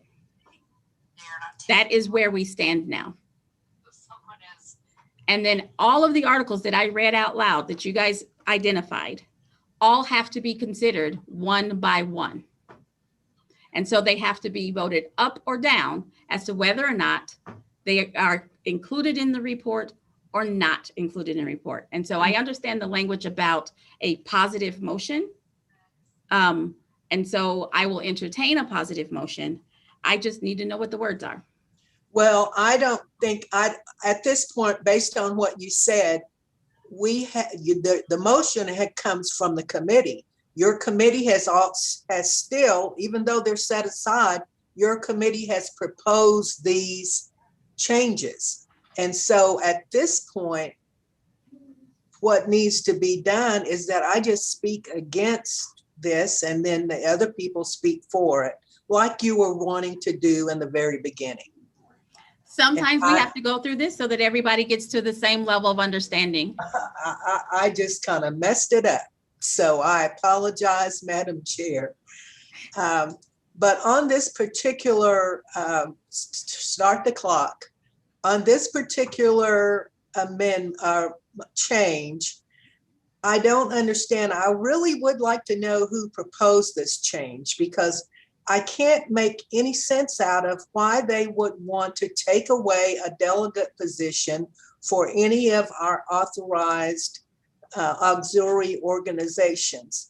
This is a change that our Women's Federation, our Veterans Federation, and our Stonewall Federation fought. We fought this battle several years ago. And now here we are with people trying to limit our voices. That's the only thing that I can figure, is that someone said, well, now you have 10 auxiliary organizations instead of 3, so they don't need as many delegates. I don't understand it. The women don't understand it. Maybe the person who proposed this change can make me understand it. But I would urge the delegates to oppose this change. Okay, so how much time? She has a minute 47 left. Okay, so there's a minute 47 left to discuss oppose. Are there any proponents of this change who want to speak? Raise your hand so we can identify you.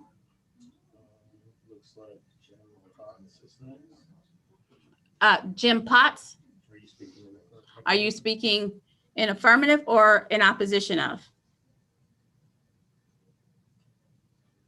This is Jim Potts, Oklahoma County, and I'm speaking in favor of accepting this change to the Constitution as written by the committee. I believe that there has been a dilution of the power of the elected officers by the inclusion of so many other affirmative action members.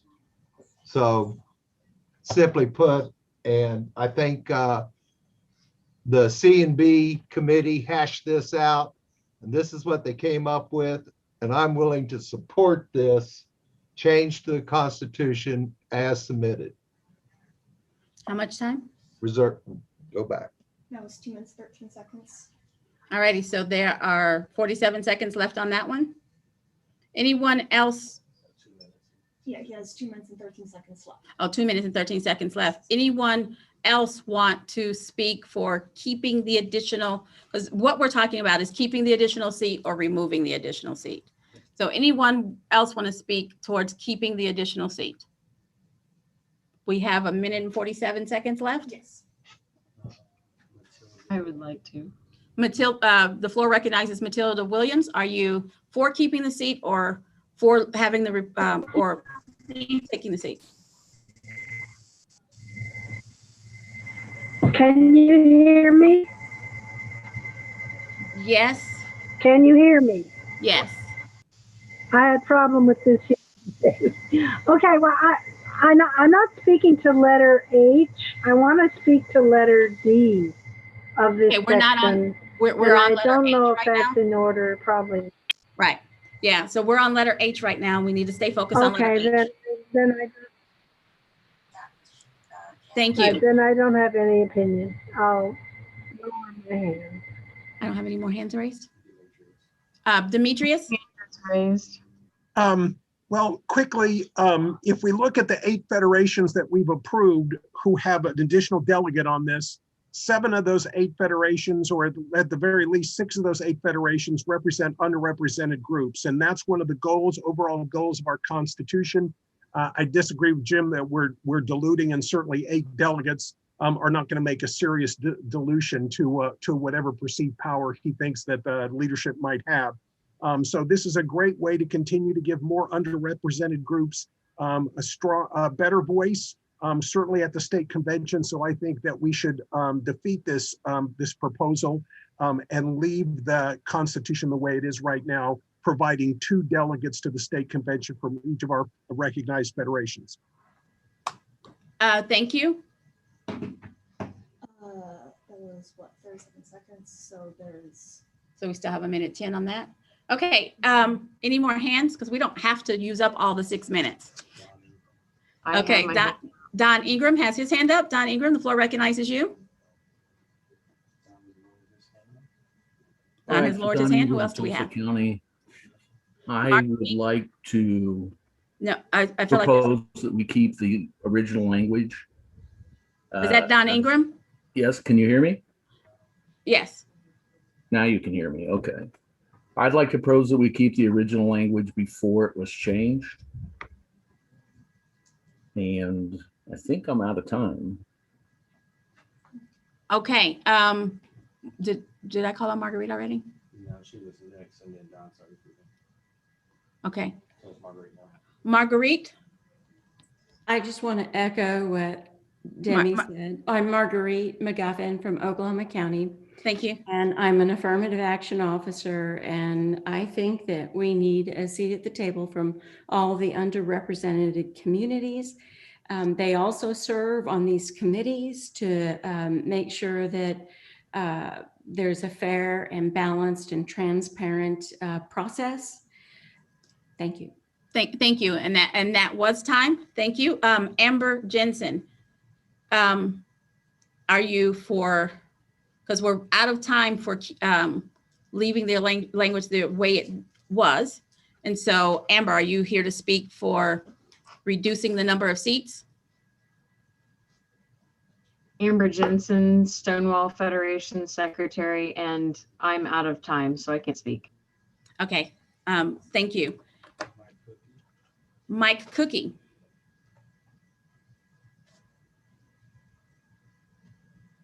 There's a minute 55 left. Okay. Mike Cookie, Comanche County, and also Veterans Federation. Out of time, so I can't speak. Okay, thank you. Okay, so I can't see the hands up, but I'm being told that they're hands up. The only people who can speak now are people who want to reduce the amount of seats. And so if you were going to speak and you're out of time, go ahead and lower your hand. Who do I have now? Ali Canada. Oh, he dropped his hand. Okay.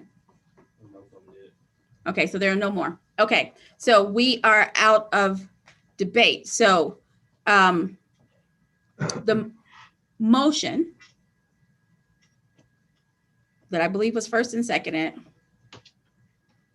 is that we, this is positive, that we return the language to what it was prior to this convention. That is the motion that we, Andrew, you with me? That we return the language to its original language. I believe that's positive language. That is what we are about to vote on. So yes, if you want each of the state federation Democratic clubs to have an extra seat, that is yes. If you want each federation to have one seat, that is no. So yes, for keeping 2 seats, no for reducing the number of seats. We're getting ready to create a ballot for that.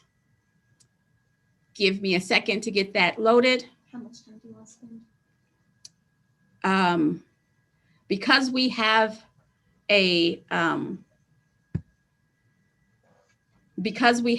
motion on the floor, I'm not recognizing raised hands, but that would be out of order. So, yes, keep seats, no, remove seats. Yes. And I'm going to see if I can get everybody out of the breakout rooms.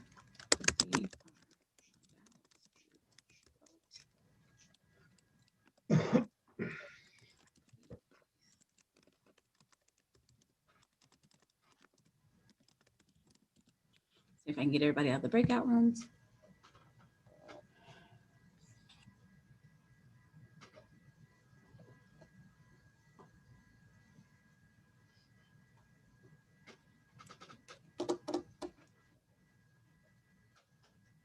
You okay?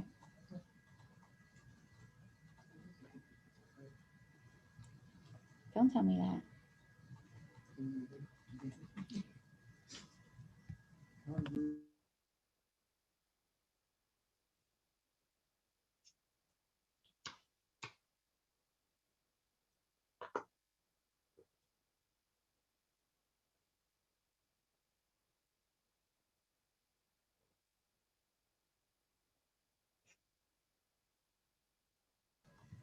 Okay, we're cleaning up the language to make it more clear.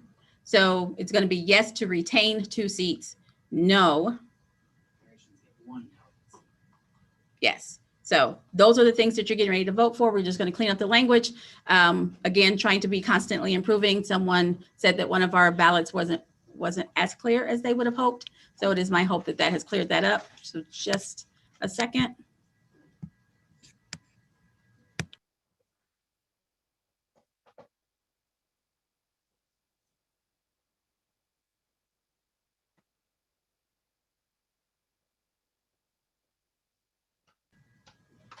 Before we vote, I want to remind everyone, because this is a change to, because this is a constitution and bylaw change, it is going to require 2/3 vote. So I encourage everyone, Article 2, Section 6, letter H. I encourage everyone to cast their vote, as I always do whenever there's an opportunity to vote. Please, please, please let your voice be heard.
Okay, Sergeant of Arms, close the room.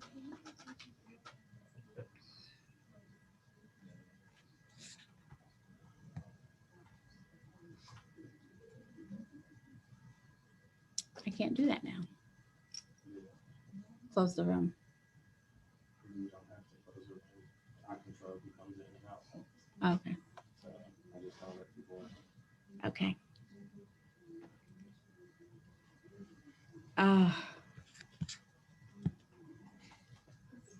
There is a point of order. Robert Goins. I can't find him. Thanks. Yes, Madam Chair, Robert Goins, Wagner County.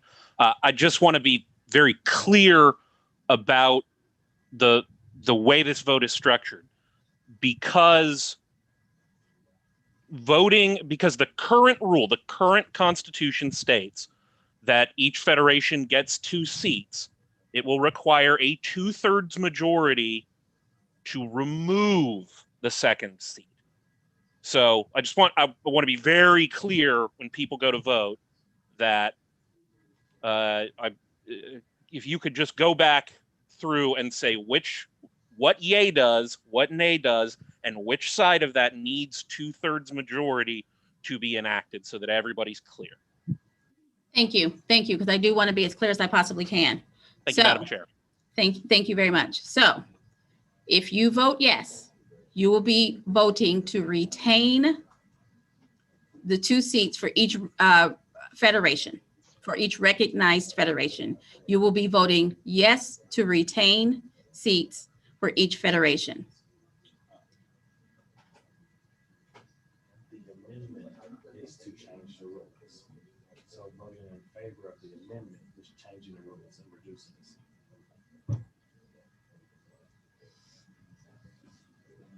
Let's go with the language that I have, because I've said it 93 times. Let's not confuse the people. All righty. And then if you vote no, you can keep in, we haven't dropped the ballot, so you can let people in. We haven't dropped the ballot.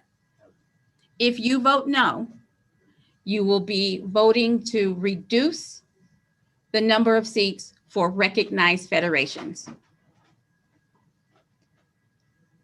And it will take 2/3 no vote to reduce the number of seats. Yes, keep the number of seats. No, reduce the number of seats. Andrew. Okay, now the room is closed because we're about to drop the ballot. Thank you for the clarification, Robert. The room is closed. No one else can be let in. I hope that the Credentials Committee can hear me as well. No one else can be let in. And I think people are chatting with me again. The ballot has been dropped. It is, and somebody else is sharing, I don't have to, 5:48? It is 5:48. I'd like for us all to be voted and completed by 5:54. So please vote carefully. Please vote, but vote quickly. If you need help, please raise your hand and someone will move you and assist you. The ballot will be closed at, what did I tell you? So how am I say? At 5:54. Thank you.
The ballot is closed. We are calculating the ballot now.